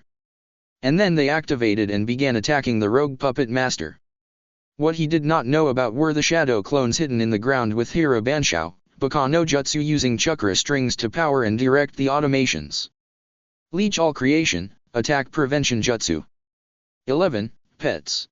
Naruto was working over some spies from Lightning Country when Harley burst into the room. Young man, she yelled, addressing the young clown. You've forgotten to feed the animals. Naruto turned to her. Bonnie and Clyde are hungry. She glowered back at him. He turned to his 3 prisoners. Eeny meeny miny you. Harley smiled. So we put the other 2 in the observation deck, yes. She left. A pause. What did you just pick me for? Asked the man who was picked. Feeding time. 12. Lazy. Arrow Senin. Teach me. Go away, Gaki. You're interrupting my research. Irritated, Naruto reached under the older ninja. Bzzzzzzzzzt. Yo. Up went Jiraiya, like a rocket. Down went Jiraiya, like a comet. He landed in the women's bath and sank, like a rock. Naruto flexed his hand, still crackling with electricity from the joy buzzer implants in his palm. I feel like I need to wash my hand off in an acid bath. 13. Swarm. Shino faced down the 3 members of the Kamaizuru clan and their swarm of wasp/bee summons. They figured they'd be able to beat one lone Aburame who was at least 10 years their junior. They figured wrong. Shino's swarm began to glow, revealing their locations, covering everything in sight, even the wasps. Goodbye, Shino said before using Kawarami several times to get away from the explosion. 14. Poison. Akunara Sengen. Venomous spiraling sphere. Kabuto tried to use his healing abilities to reverse the damage, but the chemical bonds in his cells were breaking down, and the amino acids were becoming corrupted. Instead of his chakra healing his cells, it was instead feeding several tumors. The spy died in agony. 15. Chunin. Quite the riot formed once the civilians learned that Naruto had been given his Chunin vest. Several tried to pull their children out of the academy, fearful that their kids might be led by the blonde clown someday. Tsunade had to put her foot down and tell the idiots to leave their children in the academy. Of course, she had to assign a D rank to fix the pavement where she did put her foot down. 16. Wallet. So, began the Toad Sage. So, responded Naruto. You realized that Itachi and Kisame were way out of your league, eh? Well, duh. I don't have enough tricks up my sleeves to be able to deal with those 2. I did know Itachi before he killed his clan, and he was pretty strong back then. Jiraiya nodded, then looked over at Naruto. What do you have there, Gaki? The weasel's wallet. 17. Ramen. Okay, I'll concede defeat, Naruto said finally. Near him were stacked 22 bowls. Croc merely smiled at him, placing his 34th bowl on his stacks. The grin fell from his face once he saw the 3rd contestant. Choji belched and rubbed his belly. I think 50 is a good stopping point, don't you? 18. Toad. You sure you don't want to learn to summon the toads? They can help with Sage Chakra. Have you seen what my Caustic Chakra does to Demonic Chakra? I'm not sure Sage Chakra will agree with me. You have a point there. 19. Summon. Hey, Bakyaku, I have a question. The jackal summon-eyed his summoner as he rolled a ball of blasting powder between his paws. What is it, clown pup? Why didn't Iwa ever use you guys in battle? I mean, there were 20 signatures on the scroll before my family signed it, but not a one of them was famous for using you guys in battle. Byakuya chucked quietly. Funny story actually. I'll have to tell you later, but the short version is that the only summoner we liked out of those 20 was the first one, who was a contemporary with the Sage of the Six Paths. The rest were too uptight, so we loosened them up a bit. Meaning you tenderized them before eating them. The jackal thought about that for a moment. Actually, yes. 20, slug. Interesting, commented Naruto once Tsunade summoned the boss of her contract. But mine's bigger. Jiraiya's eye twitched once he heard Naruto summon Cerberus. 21, snake. Mando was pissed at Orochimaru. How dare he summon him to fight the boss of the hyenas? Summon me again and you will be the sacrifice, declared the gigantic snake, its neck within the jaws of Thalia. He suddenly dispelled. 22, statue. Shino looked at it. It was in the perfect place in the Uzumaki estate, right where everyone would see it when they entered the front door. He turned to Naruto.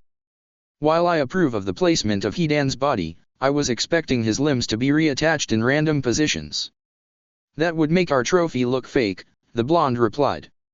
He can still move his eyes, right? Yeah, and the glass case cancels out all noise as well as keeps the dust off of him. 23, box. Ibiki looked at the young Uzumaki, carrying a metal box just as big as he was. Raising an eyebrow, he decided to inquire. The blonde chuckled. Prisoner 48-27D is in here with an air circulation seal matrix and a sound cancelling matrix. Ah yes. Sensory deprivation combined with motion sickness. 24, in-laws. Hey, Hyuga-san. Called out the Joker at the village council meeting. Yes, Uzumaki-san. Replied Hayashi reservedly, almost tentatively. We're going to be in-laws. The clown was now leering at the Hyuga clan head. Hayashi's face went as white as a sheet, especially since some of the other clan heads were chuckling quietly. 25, kunai. Shikamaru stabbed the kunai between the prisoner's fingers rapidly, in increasingly intricate patterns. He hadn't even asked a question yet. He didn't stop when the foreign ninja begged him to.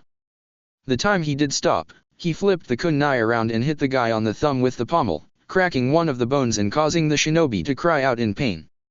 So, began Shikamaru as he started playing mumba-peg with his own fingers. Do you want to tell me what you're looking for? Behind the one-way mirror, Ibiki whistled. I had no idea he'd be pretty good at interrogation. Helps that I trained him in that game, muttered the blonde clown. 26, shrapnel. A small bang startled a squad of aimmen. Some of them were quick enough to turn towards its origin and notice the disc floating a meter above the ground before it went off in a loud whomp. About a kilometer away Naruto turned to the squad he was leading. And that, my friends, is what a bouncing Betty sounds like when it goes off. Smiling, he turned towards where he had deposited the mine. Wanna see if anyone was unlucky enough to survive it? 27, flashbang. The 6 pairs of eyes his opponent utilized were beginning to get annoying. Naruto pulled a strange cylinder with a lever and a pin on one end from one of the matter transfer seals on the inside of his jacket. Pulling the pin, he threw it into the air where he performed shuriken cage bunshin on it before quickly closing his eyes. 28, feedback. Naruto stared at the fox within his cage. So that's the reason you haven't been active. Yes, Gaki. The last time I fed you some of my chakra, a lot of yours flooded into me, damaging me greatly. I can no longer control my own chakra. So, that means that there's nothing really stopping me from taking a hold of your chakra on my own, is there? The Kyuubi blinked. Kuso. 29, river. Azuri had an idea. An evil, wicked, horrible, wonderful idea. Konoha had access to the spring of the main river that flowed through Ame and from there into the sea. And he had a new toxin that was harmless in liquid form and would be rendered completely inert by sea salt, but if dispersed into a vapor like the omnipresent rains in a Megakuur no Sato. Konoha Gakuur no Sato would not need to invade or assault Ame to win the war against Akatsuki, Aime's populace would kill themselves of their own accord. Time to spread some fear. 30, pills. But then your body keeps trying to metabolize even though you've used up its entire calorie storage by taking the third one.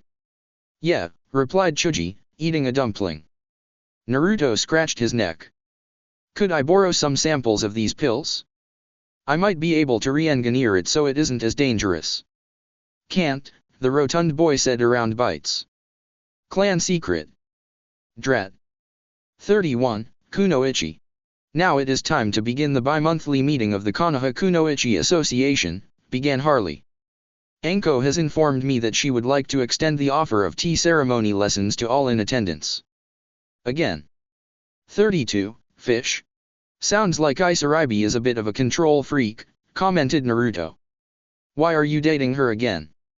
The sex is great, answered Croc. Ah. 33, Cards. You know, began Hinata. Naruto-kun has a really terrible poker face when playing cards, but he's got the devil's luck. Eddie sat there for a moment, peering over the tops of his cards at the other players. I call bullshit, said Gimonfu as he placed his 2 kings and 3 knaves on the table. Shino had 3 aces and 2 queens. Iruka placed his hand of 3 kings and 2 aces on the table. Anko had a royal flush. Kakashi had 5 aces. Shikamaru folded. Kurenai had 6 queens. Hinata had 7 aces. Naruto chuckled as he slammed his hand down on the table, revealing that he had 52 cards, and all of them were the ace of spades. Joker chuckled as he placed his 5-card hand on the table, showing 5 Joker cards. The man formerly known as the Riddler puzzled over the results of the game before he finally came to a conclusion. It's a ninja game, he sighed. We're supposed to cheat. 34, Tower. Hinata chuckled as she entered the room, causing the man attached to the machine in its center to gasp. I thought that there might have been something important in this place. Say, you have the same hair color and eye color as those 6 guys Narukun's fighting. Nagato frowned and opened his mouth to speak when a visible lance of energy entered his chest, right where his heart was. And that takes care of that, she chimmered in a sing-song voice. 35, Hokage. Oh, so our next Hokage is a drunk with a gambling problem. The young blonde said cheerfully. Tsunade slammed her hand down on the table, splintering the wood. I am not going to be Hokage. I am not going back to Konoha. Jiraiya palmed his face, realizing the stupidity of bringing the young Uzumaki with him to speak with Tsunade. Her tirade continued for a few minutes longer, and when she was out of breath, Naruto spoke again. And she's a whiny bitch. Tell me, Jiraiya, how is she a step up from the old man? She went to punch the smaller blonde but he ducked, allowing her to punch a hole in the wall behind him. She quickly pulled back to aim at him again, but she suddenly got a face full of live octopus. Shizune completely lost it at that point and screamed.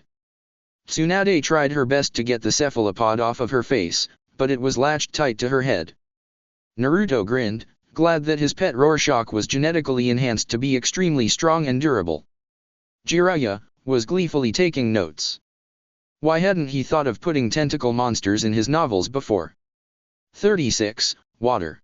Welcome to Konoha, Mizukage Dano, where half of the population is stark raving mad, and the other half is not too far behind. Mei looked curiously at the pale-faced man with green hair and a sickly grin in a pinstripe suit. I thought that we were going to be escorted by a samurai to the Hokage Tower, not one of Konoha's premier ninja. Joker shrugged. I can't help it if the scheduled escort suddenly became a quadriplegic. 37, Paper. Shino laughed as Konan tried to swat away his glowing insects.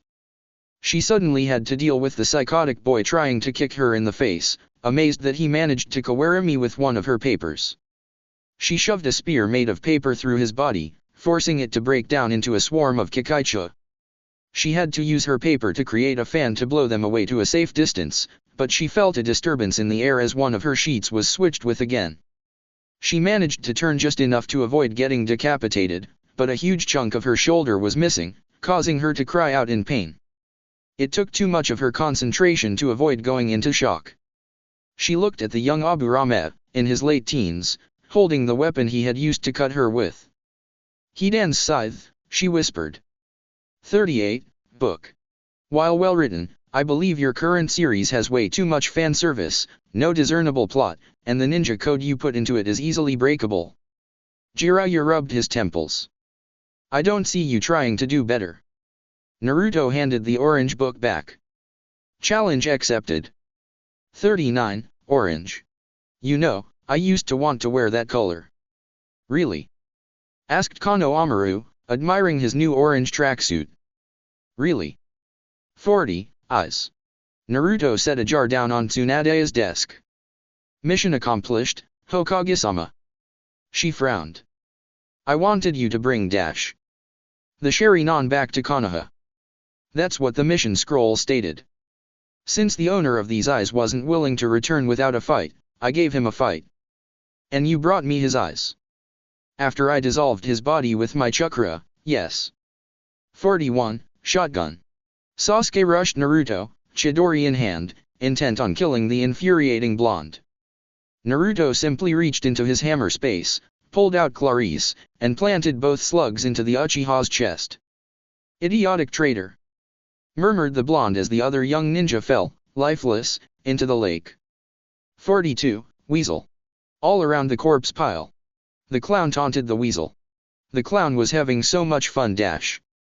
Naruto finally got into position and whipped out his shotgun, firing both buckshot rounds into Itachi's face.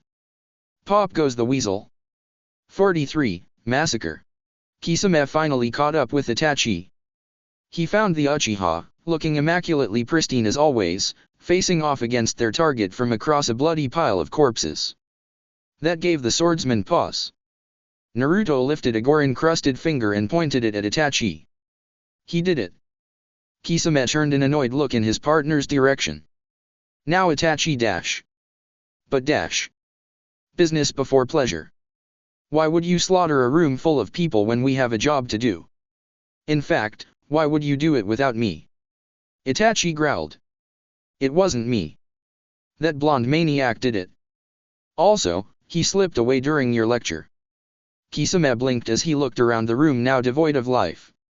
Well, shit. 44, space. Wait. Tamari, what are you doing? She leaned forward to kiss her fellow blonde. Hey. You're invading my personal space, screamed Naruto as he backed off of the cliff edge and into open air. Oh shit. Swore the girl from Suna. 45, bottle. Want a drink? Asked Naruto. You trying to kill her? Reprimanded Jiraiya. Maybe. Tsunade looked at the bottle. What is it? My favorite. Giggled the younger blonde. Sulfuric acid. Tsunade lunged for the bottle as Naruto dodged, taking a large swig from it. You fool. You're going to kill yourself. Naruto and Jiraiya glanced at each other before they laughed at her worry. 46, Jonin. So you're field promoting me to Jonin. Honestly kid, began Ibiki. I'm not sure how to F with your mind to test you for it. Instead, we'll do a field promotion. We are in an active war zone, after all. 47, Cloud. Naruto gazed up at the impressive form of the Raikage and locked eyes with him. The tension in the room rose to an oppressive level. It was several minutes before anyone dared speak. Go after my fiancée's eyes like you did when she was 3 again and I will extract your teeth through your ear canal. What makes you think you'd be able to pull that off, scrawny? Boomed the massive man. Naruto grinned. Want me to count the reasons? I looked unimpressed. 1. I am the biological son of the Yellow Flash. He looked a little shocked at this. 2. I am the Jinchuriki for the Kyuubi. I nodded. 3. I am the biological son of the Kyuubi's previous jailer, Uzumaki Kushina. The Raikage began to sweat a bit. 4. I am the son of Uzumaki Joker, otherwise known as Mr. J. The massive man was more than a little nervous at that point. 5. I have been trained by Jiraiya of the Sunin. 6. I am the Laughing Fox. I swallowed audibly. And 7. I am one crazy-ass bastard. The glint of madness was in Naruto's eyes as he grinned a maniacal grin. I was shrinking back from the obviously crazy clown shinobi. F with me or mine, threatened Naruto, punctuating his statement by etching the metal table with his chakra gathered in his palms. And I'll F with you and yours. Tsunade rubbed her temples. Always a pleasant way to start out a diplomatic meeting, she muttered sarcastically. 48. Fear. Hinata began talking in a dry tone. Prisoner has shown extreme resilience to torture techniques of various natures. Unconventional means have been used, such as water torture, tickle torture, and psychological warfare. Music could be heard blaring into the prisoner's cell. It was from some band in Joker's home world known as the Spice Girls. So far, none of these have caused her to crack. As she is a high-profile prisoner, we cannot go with our more brutal torture methods. What would you suggest? Ibiki rubbed his chin in thought. It was true that Kurachuchi was a high-profile prisoner, being the favorite granddaughter of the Chuchikage, but she undoubtedly had vital information about Iwagakure. Have you gone to Azuri yet? He's been boasting that he's got a new toxin that lasts for a few hours before the subject can regain rational thought. We hadn't thought to ask him. I will inform Narukun of your suggestion. As she walked off, the head of the Umbu mused that Hinata had started speaking in monotone when Naruto was not around. It was slightly unnerving, unlike the pompous monotone the rest of her clan used. 49. Headbutt. Seikon smashed his forehead into the nose of the Iwanin he was tangling with. Before his opponent could reorient himself, Yukon formed his head through Seikon's forehead and crashed into their opponent's broken nose, shoving it straight into the poor foreigner's brain. Kidomaru rolled his eyes as he fought his opponents. That doesn't mean that two heads are better than one. 50. Root. Domin frowned. Apparently the Umbu root didn't know what to do with themselves. Since he was the one who killed Himura Danzu, the root members started calling Domin master. I'll have to speak with the Hokage about this, he muttered to himself. 51. First. It was merely a matter of time. Naruto had found a way to stalemate Tobi in a fight. Sure, Tobi could teleport and turn ethereal, but Naruto's caustic chakra shroud prevented Tobi from counter-attacking. It came down to a simple battle of attrition, who was going to run out of chakra first. Naruto or Tobi? 52. Bother. Hokage-sama! Exclaimed a code breaker, completely out of breath. I have translated the latest missive from our mole into Kigakure. They have allied themselves with Iwa and Ame and are deploying their Jinchura ki today. Tsunade rubbed her temples. If it's not one thing, it's another, she sighed. Get me Joker or Harley. As the code breaker left to carry out the Godaime's orders, Tsunade pulled a bottle of her secret stash out and checked it before taking a drink. Naruto had been bothering her before his latest mission by switching her alcohol bottles with random chemicals. At least the first time she was pranked like that it was with hot sauce. She put her bottle away just as Shizuna led Harley into her office. Hi boss lady. Giggled the clown Kunoichi. Hello Harley. I need you to send a message to Naruto. I'm sending him on a new mission immediately, he is to abort his current one. Harley nodded. Let me summon Shinji so you can give him the message. 53, brother. MOOM. Complained Jirobo. Tayuya's picking on me again. Harley looked up from the corpse she was dissecting to see tear tracks under Jirobo's eyes. Tayuya, be nice to your brother. Fine, Tayuya huffed. Then, under her breath, effing fat-ass tattler. 54, mallet. Harley swung her gigantic mallet, pressing the button on the handle. She squashed the Rain Ninja into a fine paste when the rocket attachments on the mallet head deployed. 55, fishnet. Naruto decided he'd give his Auntie Anko a nice big hug the next time he saw her. Especially because Hinata had taken Foshian advice from her. As well as seduction tips. You like? She asked coyly. Naruto grinned pervertedly as he took in his fiancée wearing a fishnet bodysuit and nothing else. Woof. 56, Fledermaus. I'm surprised you found a way to be both Master Bruce and the Batman, commented Alfred. Batman's mask now covered his entire face, especially the mouth and scars. The press had a field day when I had to go public with my face the way it is, sighed Bruce. 57, question. The Taki ninja were confused. They were certain that they'd seen that tree before. One of them tried to dispel the genjutsu only to find that the tree became a gigantic tiger, which then proceeded to attack the four-man squad. Nearby, Gimonfu smiled. He was getting better at genjutsu, especially since he and Yakumo had started tutoring each other. 58. Crocodiles. Kisame was somewhat pissed that the Cuba brat had managed to kill Itachi. He ran across the river to attack the brat when a gray hand reached out and grasped his leg, pulling him under the surface with surprising strength. Croc grinned his crocodilian grin as he swung his other arm to nail Kisame in the stomach. Coughing out bubbles of air, the shark man swung Samehada, clipping Croc on the shoulder. He pulled back on his sword to scrape off the flesh of the mutated human, only for the numerous barbs on Samehada to get caught on Croc's scales. Croc, being relatively unhurt, kicked Kisame right in the mouth, dislodging several teeth. 59. Youth. Yeah, drawled Croc. Flames and all that. Why do you always dismiss the power of youth? Cause it makes you and your mini-clone challenge me to a fight. I see, said Lee, who crossed his arms and nodded. You provoke us to get extra training in. How youthful. Yeah. Sure. Whatever. Can we fight now? 60. Bridge. When you said we'd burn that bridge when we got to it, I didn't realize you meant it literally. Naruto turned back from the bonfire that the supply bridge in Earth Country now was to grin at Jiraiya. Our tertiary objective was to break their supply train for the samurai of Earth Country. Why wouldn't I burn the bridge? Jiraiya merely shook his head.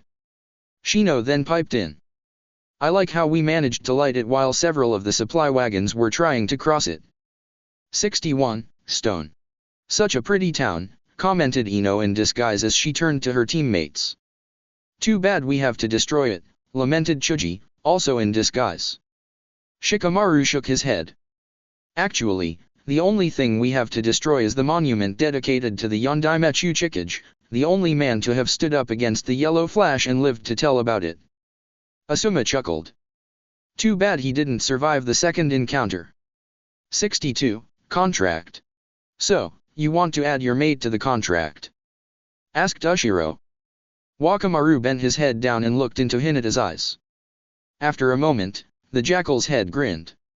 She's got just the right amount of madness in her. I like that. Ushiro nodded. Very well, clown pup. Both heads talked in unison. We, Ushiwa of the Jackal clan, do hereby call forth the contract. A gigantic scroll spawned in existence on their back, and Ushiro turned his head and gripped it with his mouth, unfurling it on the ground in front of him. Sign in your own blood, pale eyes, commanded Wakamaru. We'll also need a handprint. 63. Alcohol. Damn it! Screamed the Hokage. How does Naruto keep finding my stashes?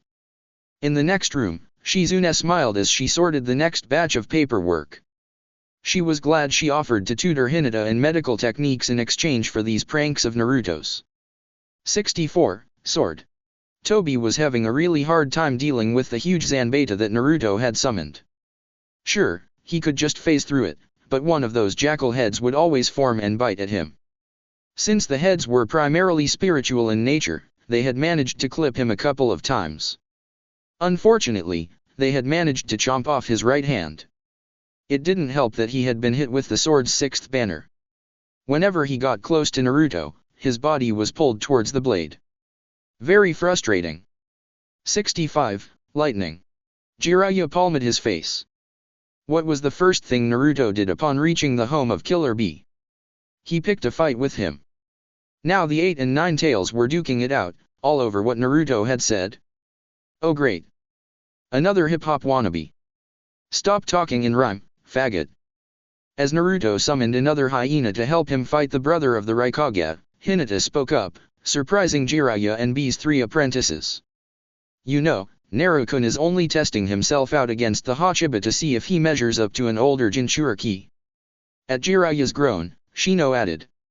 He won't be satisfied unless he can curb stomp B. 66. Rain. Look at all this destruction. Complained a dying shinobi. Will you not be satisfied until we are all dead? Joker smiled evilly at the Ame ninja. We won't be satisfied until the village hidden in rain has been flushed down the drain. Jirobo giggled. Hey dad, that rhymed. 67. Fox. Naruto walked right up to the cage and grinned at the tenant. Hello Kyubi. F you, wheezed the demon. The Ninetales had seen better days. He was emaciated. His fur was gray and balding and his skin had dark purple patches. He was still an infinite chakra source, but the feedback from Naruto drawing so much chakra from him on a frequent basis was torture. You know, this is still better than you deserve, especially since I learned what you did at the behest of those murderous Uchiha. Hypnosis, gasped the fox. Bullshit. I know that you enjoyed every minute of every attack you did. They merely used a minor hypnosis to keep you from eating them, and the rest was you. Just you. No loyalty to the noble Uzumaki clan that protected you. Traitorous bastard. The Kyuubi growled at Naruto, but it sounded sickly. You're crazy.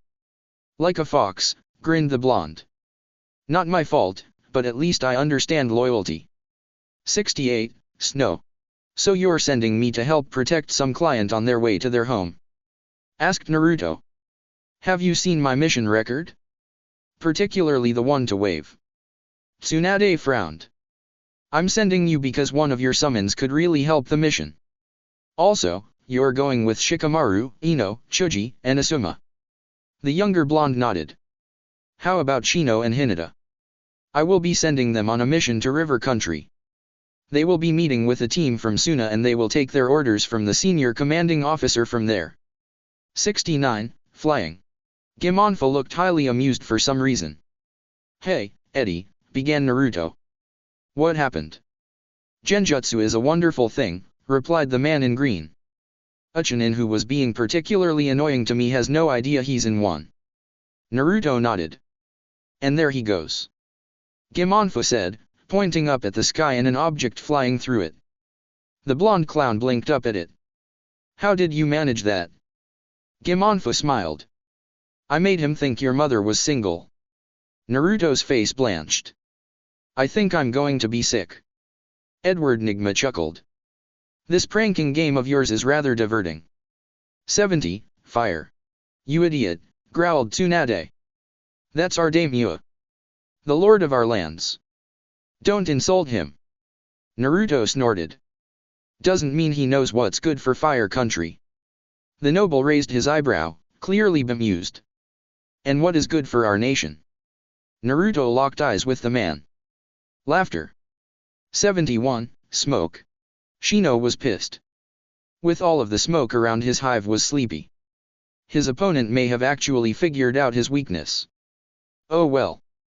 The Aburame tapped a seal on his wrist, summoning his favorite toy, Hidan's scythe. When in doubt, silent killing method. 72, Demon. You okay, Gaara? Asked Naruto. Fine, the redhead assured him. Don't you miss the voice in the back of your head? Gaara stared stoically at Naruto for several minutes. I'll manage. How about your sand? Unaffected by the extraction of my demon, oddly enough. Huh. Naruto was completely confused. 73, Objection. Next witness, called Tsunade. This trial did not look good, even though she was the judge. Somehow, Sarutobi's old teammates had managed to get a court-martial for Naruto going. The charge? Sasuke's murder. Wait, why had Naruto's lawyer called Azuri up to the stand?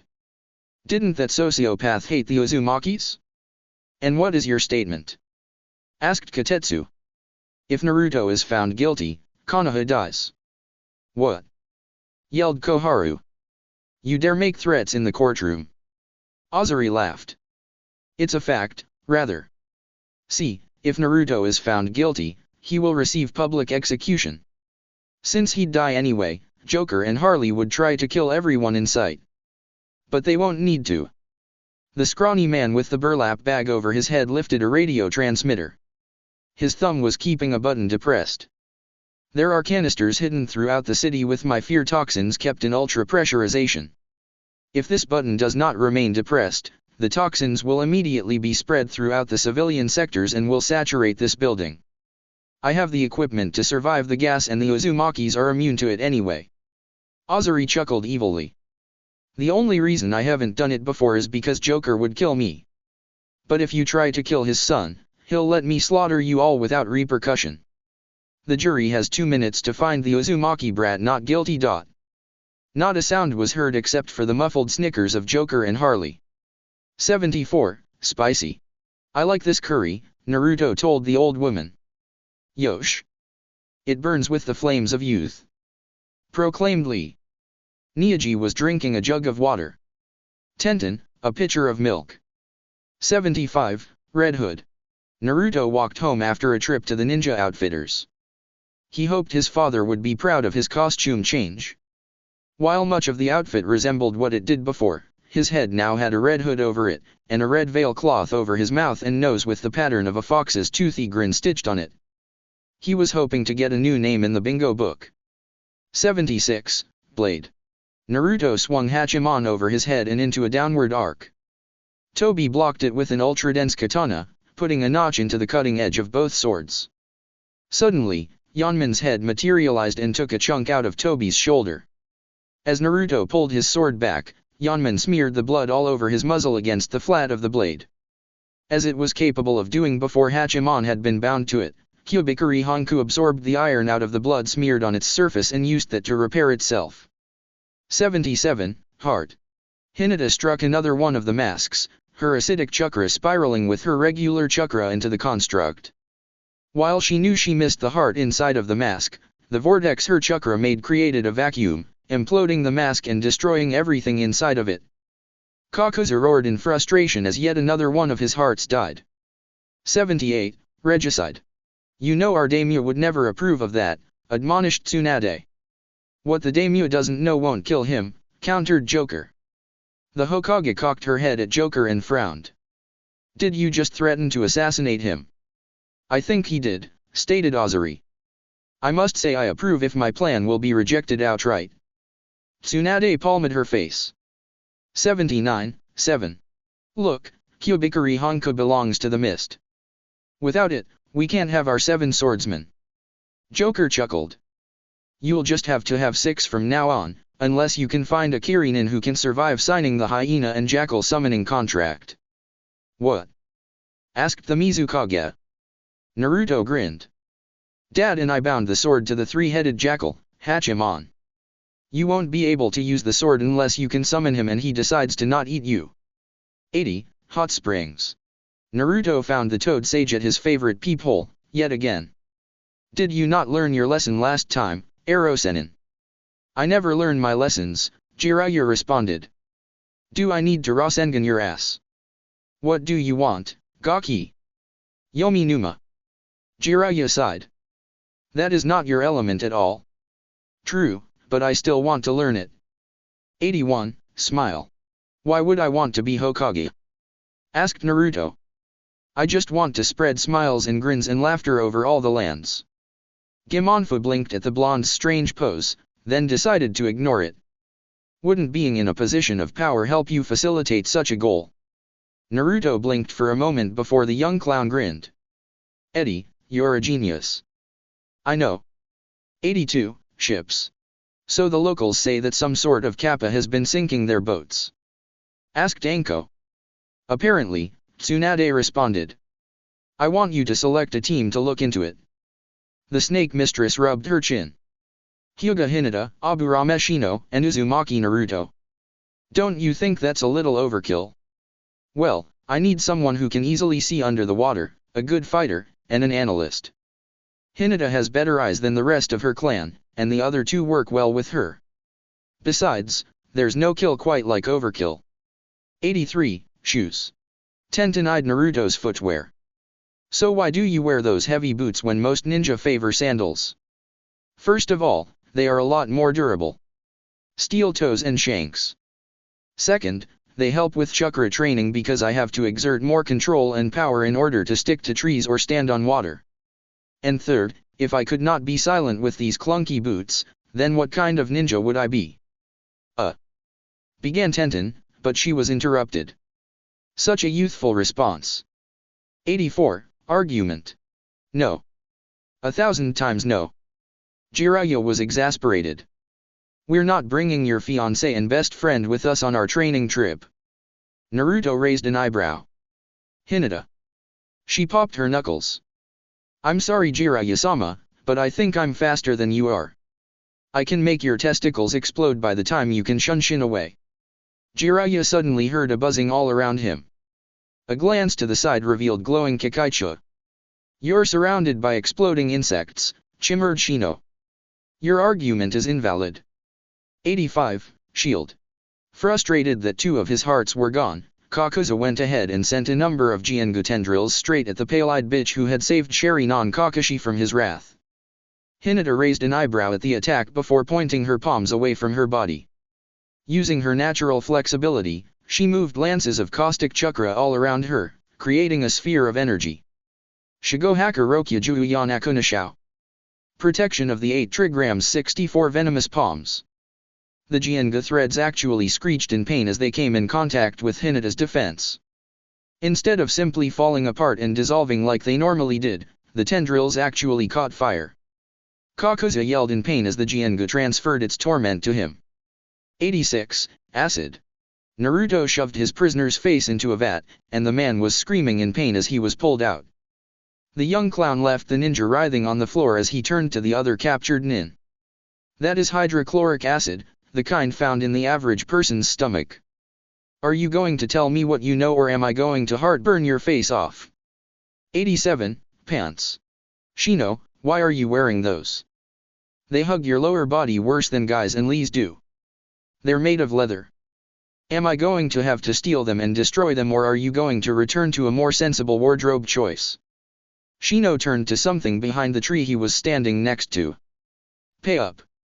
I told you I could get Naruto to not only be serious, but annoyed at the same time. Naruto laughed as he saw Shikamaru hand Shino a wad of bills from behind the tree. 88, Brain. Eddie, what did you do? I think I just fried his brains. We'll have to hold on to his comatose body for a couple of weeks to see if he wakes up, stated Ibiki. If not, we'll just ship him back to Kumo. 89, Plant. The Iwa squad found a clearing in the forest that had strangely colored flowers growing in it.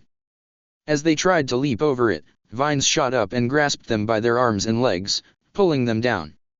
Seed pods lifted themselves from under the flowers and began to fire at the heads of the screaming ninja. Elsewhere, Ivy lifted her head from Tenzu's chest. They had just finished another round of sex and the Umbu captain was asleep. The red-headed woman, though, felt signals coming from her pets she had put in a loose perimeter near the Stone Country borderline. More plant/zombie slaves had been captured. 90, Grass.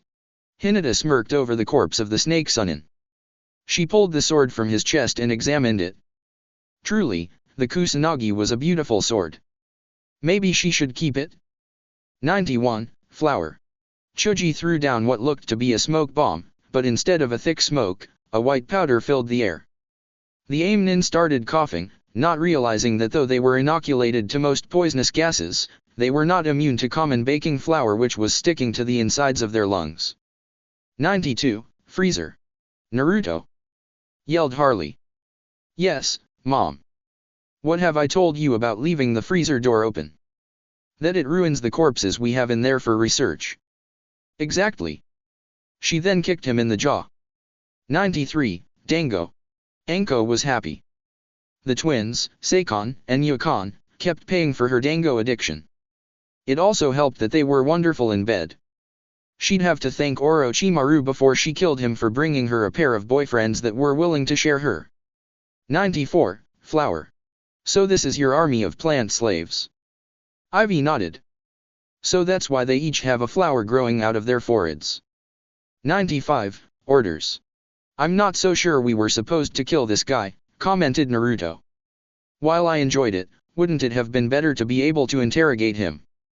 Hinata had a contemplative look before she retrieved the mission scroll from her pocket and reread it. She then had a bashful look on her face. So? Inquired Shino. I read it wrong, she finally replied. 96, Shuriken. Naruto was glad that Chuji's family were catering the wedding. The Akimichi clan were famous for their food, and they could provide a great deal of it. He turned to see his father leaning back, finished with the meal. Having cleared his plate, he was using a shuriken to pick his teeth. 97, Bomb. Shinobi were so silly sometimes. They usually thought that only seals and tags explode. Naruto, how are we going to destroy this building? Asked Shino. See for yourself, giggled the blonde as he placed a large bag of high-powered explosive near one of the support beams. 98, hat. So why would I want to wear that? It's a symbol of the office. So. Gaki. You've gotta wear it if you're Hokage. You can't be Hokage and not wear the hat. Naruto snorted in derision. Whatever you say, Granny. I don't want to be Hokage if I have to wear the hat. As Naruto left, Tsunade found her stash, which Naruto hadn't found yet, and took a long swig from it. Curse these Uzumakis, they drive me to drink. 99, boot. Zetsu popped out of the ground only to have the rubber sole of a boot slam into his nose, shoving the bone straight into his brain. Finally! Yelled Naruto in relief. That game of whack-a-mole was getting monotonous. 100, begin. The Chunin exams were being held in Kiri, for once. Naruto turned to his team, 3 brats only 5 months out of the academy, and boy did they learn a few things about an Uzumaki's sense of humor, and began to address them. Before you formally enter the exams, there is one thing you must know. And that is. The Jonin took a pompous tone. Some of you may die. That is a sacrifice Konoha is willing to make. Switching gears, Naruto suddenly became serious. That said, I'll be around to pull your collective bacon out of the fire when I'm allowed to. Chapter 19, Return of the Weasel. Temari had asked Naruto where his favorite place in the whole village was. He would have said that it was his home, or the DTI, or the Hokage's office, or the Forest of Death, or even Ichiraku's, but he actually spent some time thinking about it. While he rarely went, he did have one place that he felt at peace at and could organize his chaotic mind to avoid massacring Konoha citizens. He figured she would want to go there.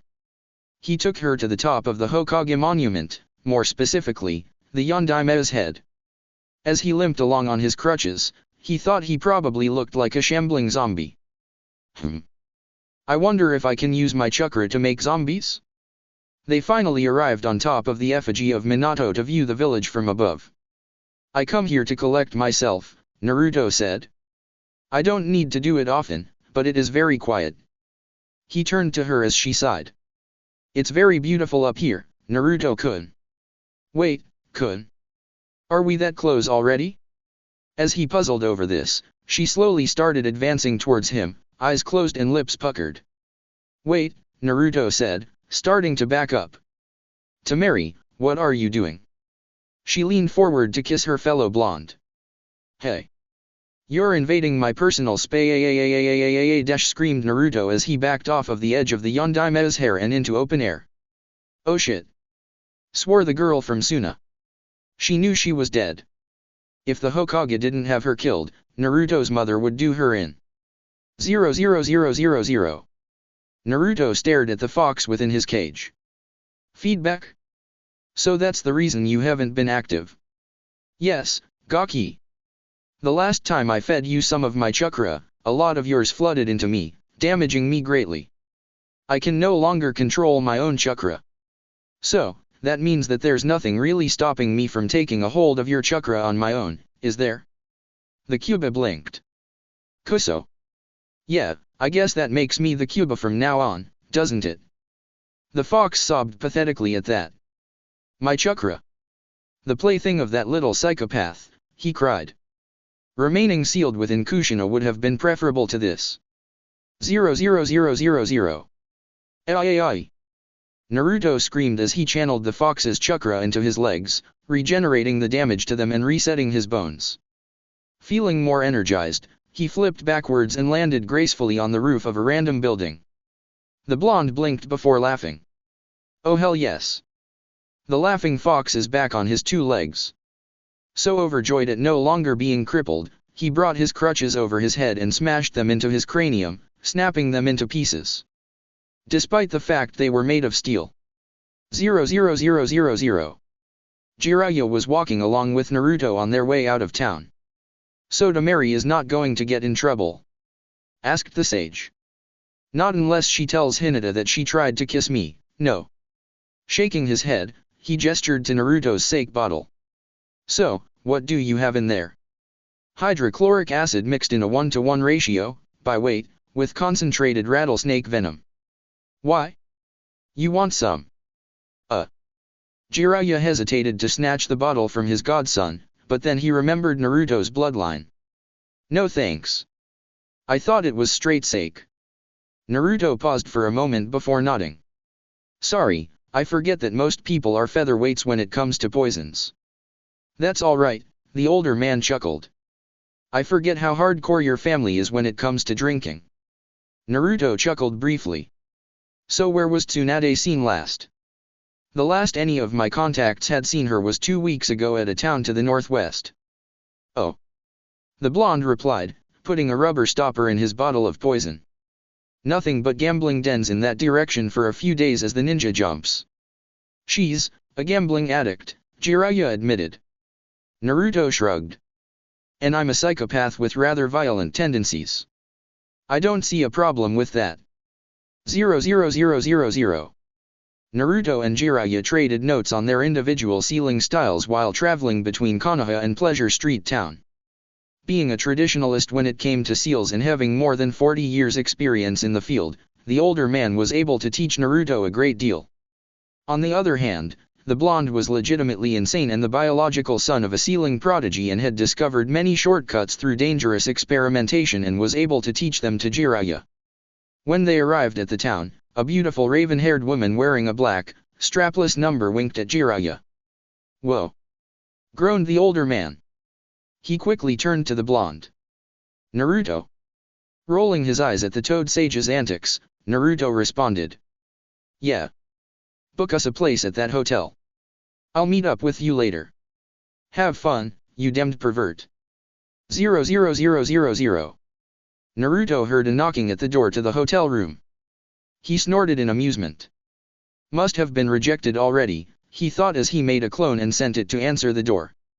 He bolted for the window when he heard his clone laugh out a, "Hello, Itachi. A missing ninja just happens to knock on my door?" He mused as he quietly slipped out the window and jumped away. Not likely. He must be after me and not Jiraiya. Not that I blame him. Naruto saw Sasuke running towards the hotel he had just left and threw a kunai that just missed the Uchiha youth to get his attention. As Naruto jumped to the next roof, Sasuke landed next to him. "Where's Itachi?" he demanded. At that moment, a major explosion occurred in the hotel Naruto had booked. Sickly green gases were pouring from the holes in the structure. Hopefully suffocating on Smilex, Naruto retorted. But not likely. Sasuke glared at the blonde. Why would you try to take my revenge from me? Look, I knew Itachi when he was still loyal to Konoha, Naruto responded as he led Sasuke away from the hotel. Back then, he was stronger than most Jonin. Now, he probably rivals most Kage. Neither of us are at that level yet, but if he dies to a cheap shot, then all the better. Sasuke finally calmed down, seeing the logic in it. That said, we're being chased. 00000. Sasuke suggested splitting up and trying to find Jiraiya individually. Naruto went with the plan because it would divide the pursuers' attention. Sasuke went west when Naruto made a feint to the northeast but instead went directly south. Unfortunately, that led him right through a wooden fence. He immediately stopped. He stared at a bunch of naked women trying to enjoy the hot springs. They stared back at him. Before any of them could say anything, he turned right around and walked out of the fenced-in area. Maybe northeast was a preferable direction after all? He started running when he heard feminine screams of indignant rage. 000. Sasuke's mind was racing. He had to find Jiraiya. If he found the Toad Sage, then he'd be able to bring the old ninja to Naruto. After that, he'd be able to find a way to get in a cheap shot once Jiraiya and Itachi began fighting. It was a perfect plan. If only he hadn't literally run into Might Guy. YOSH. Sasuke. I must inform Naruto and Jiraiya that 2S ranked missing nin are trying to hunt Naruto down. Naruto already knows. We have to find Jiraiya. They split up. If Guy's face looked any dumber at that moment, Sasuke would have thought he was brain dead. So I really was chasing the Uchiha runt after all, Kisame growled. He gave a toothy grin. On the bright side, I get another chance at killing you. He suddenly swiped Samehada towards Guy, but the taijutsu specialist dodged the attack with ease. 00000. Naruto managed to hide himself from the few kunoichi that had been bathing in the hot springs. There were several foreigners staying there, and from their pronunciation he deduced that they were probably from Kumogakur, Hidden Cloud. I thought you were interested in that crazy Hyuga bitch, a voice whispered into Naruto's ear. Be a shame if she found out about your peeping habits, no. Shoving a live squid into Itachi's face, he bolted from his hiding place and nearly ran straight into one of the Kumo kunoichi. She managed to grab him by the collar before he could dart past. She had long blonde hair, bound tightly with bandages, which Naruto found weird. Her dark eyes held contempt for Naruto, but held a great deal of curiosity. Her black and purple blouse was nearly skin-tight, though her black slacks were fairly loose. Above her fingerless gloves on her left arm was a tightly wound white bead chain. Naruto felt a thrumming from his seal as he looked up at the woman's face, and the Kyuubi whispered the number 2 in the back of his mind. Itachi chose that moment to step out from the garbage pile, the squid clinging desperately to his right arm. He gestured towards Naruto with his left. I'll be happy to rid you of that nuisance, he said. Before the woman could speak, Naruto responded, pointing at the kunoichi. I could understand if you hated me, but what do you have against her? Itachi raised an eyebrow. I actually have nothing against either of you. I simply want what is inside of the boy. Because that doesn't sound perverted at all, the woman deadpanned. The two other kunoichi who were with her started pulling out weapons. Wait, Naruto started, you're after my biju. The women seemed startled by it. Are you after her biju too? Itachi narrowed his eyes as the woman growled at Naruto. How would you know that I have a biju? Second of all, you just confirmed it for me, Naruto grinned at the kunoichi. But I knew because the Kyuubi told me that you have the nibi. Give me one reason why I shouldn't let him have you. Why would he be after the Kyuubi and just the Kyuubi? Naruto turned to the Uchiha trader.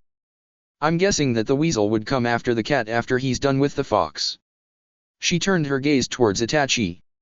We'll set aside our differences for now, Konoha scum. Just don't look into his eyes, Naruto advised as he pulled out a pair of cod. He's got the Sharingan. Itachi chuckled. I thought you were trying to get away, Naruto. Now you turn to fight me. Naruto's hands made the horse and monkey seals. I'm merely fighting to run away. He grinned, showing the yellowish tint his teeth were slowly developing. The caustic fist is a nice jutsu, but I figured I'd take it a step further. He swiftly inverted the monkey seal. Akuna no Yoroi. Armor of poison. Naruto's skin paled as his hair became green. Bubbles of caustic chakra formed around his hands just as with the caustic fist, but they were much larger than those of the caustic fist. His entire form seemed to shimmer and blur, it would hurt one's eyes to look directly at him due to the chakra/light distortion. Itachi took a step back as Naruto's eyes shifted to purple with red sclera. Itachi's eyes hurt to simply look at the boy as he was covered in a shroud of chakra, making his eyes unable to predict what the young Uzumaki was going to do next, though they were automatically trying to do just that anyway. The lead Cloud Kunoichi brought her hands up. Her nails each grew to be about a meter long and became gunmetal gray. You're about to find out why they call me Hellcat Ujito, she growled, allowing some of her biju's killing intent to leak through. Naruto suddenly dashed forwards before he darted to the left while Itachi had tried to dodge to his right. The Uchiha had to stop his momentum instantly as several shuriken passed through his path. He jumped over Naruto's kick while using a kunai to deflect Ujito's stab. He used his free hand to catch the kunai thrown by the third kunoichi while trying to mule kick the blonde maniac.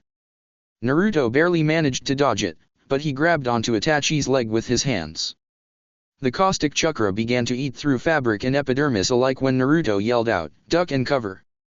Itachi's body exploded, revealing that it had been a shadow clone. Both of Ujito's associates were caught by more shadow clones of Itachi, each with a kunai pointed at the women's throats.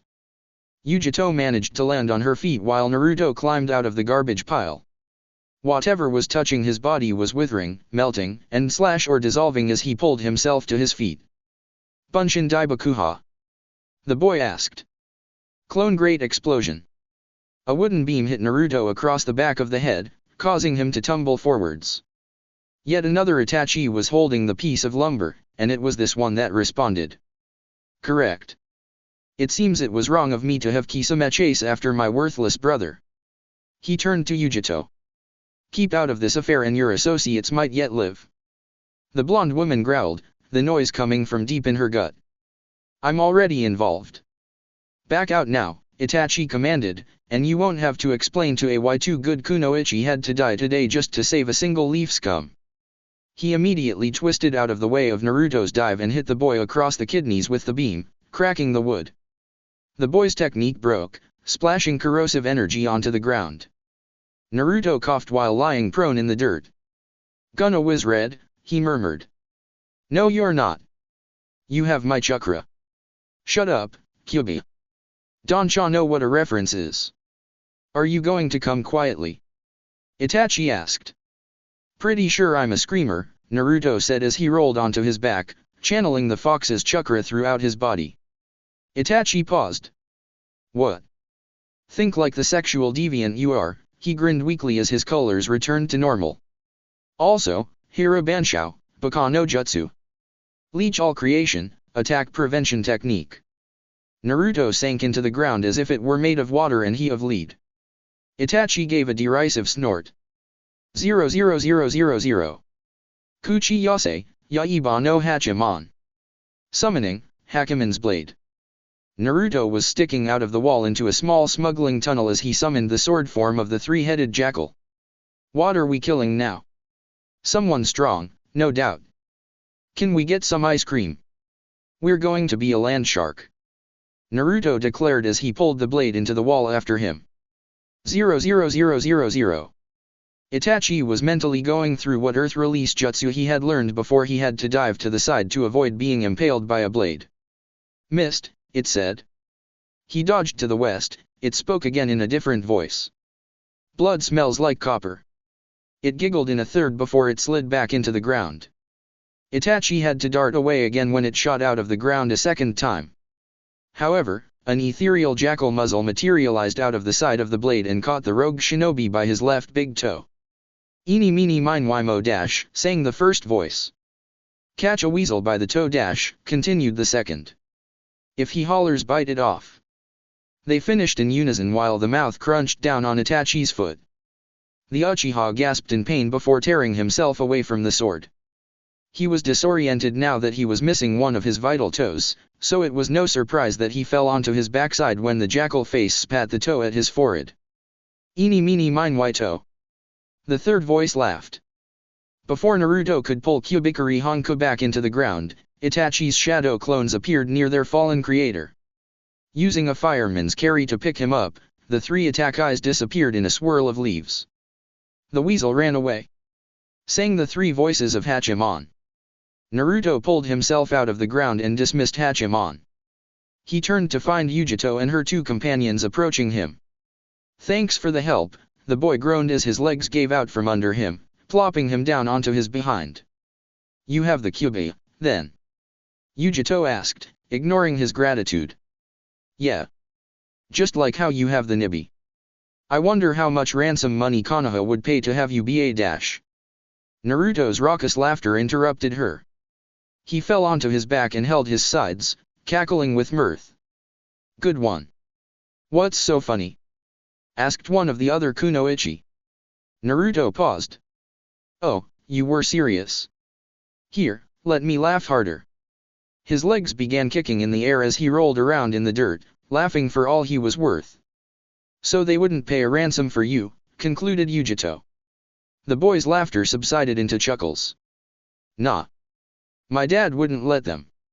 He'd figure that if I could get myself into such a situation, I can get myself out. Also, Mom would charge Kumogaku or no Sato by herself just to get me back. Who are your parents? Huh? Oh right. You don't know, Naruto said as he flipped to his feet and dusted himself off. Dad is known as Mr. J. He snorted at the paling faces of the women. With Mom's help, he managed to kill the Kazekage. He turned away from them and started walking off. Thanks for distracting Itachi long enough for me to summon Hachimon. Maybe we can work together again someday, J.A. One of Yugito's companions kicked him in the back of the head, her boot making a solid impact. Naruto rolled forwards and landed on his feet. What was that for? Your father tortured my older brother to death. And you think you can just walk away? Attack me again. Naruto challenged. I dare you. I double dare you. They won't find enough of your body to fill a sake saucer. A red chakra shroud enveloped the boy, giving him a fox's outline. Before he could attack the woman, or vice versa, Yugito got her in a chokehold. As the woman began to black out, Naruto allowed the chakra to dissipate. Sorry about that, the blonde woman said. I'll make sure she isn't allowed back into fire country. It was interesting to work with you. As the kunoichi all disappeared, Naruto snorted. Translation, she's got a report to the Raikage about how strong Konoha's Jinchuriki is. Undoubtedly, agreed Jiraiya, standing just behind the boy. He turned to see the older man carrying the woman who had winked at him earlier that day. The woman was unconscious. How long have you been watching? A good spy master never reveals his secrets. Naruto blinked, and then kicked Jiraiya in the shin. It was funny to watch the old man trying to not drop the woman as he cradled his injured leg with his other hand. It's magician, you senile old goat. A good magician never reveals his secrets. When he stopped hopping around, Jiraiya got a serious look on his face. So, responded Naruto. You realized that Itachi and Kisame were way out of your league, eh? Is that why you bolted from the hotel? Well, duh. I don't have enough tricks up my sleeves to be able to deal with those two. I did know Itachi before he killed his clan, and he was pretty strong back then. And allying yourself with another Jinchuriki? Finding her was dumb luck, honestly. Jiraiya nodded, then looked over at Naruto. What do you have there, Gaki? The weasel's wallet. That's it for part 4. Thank you for watching and see you on the next video.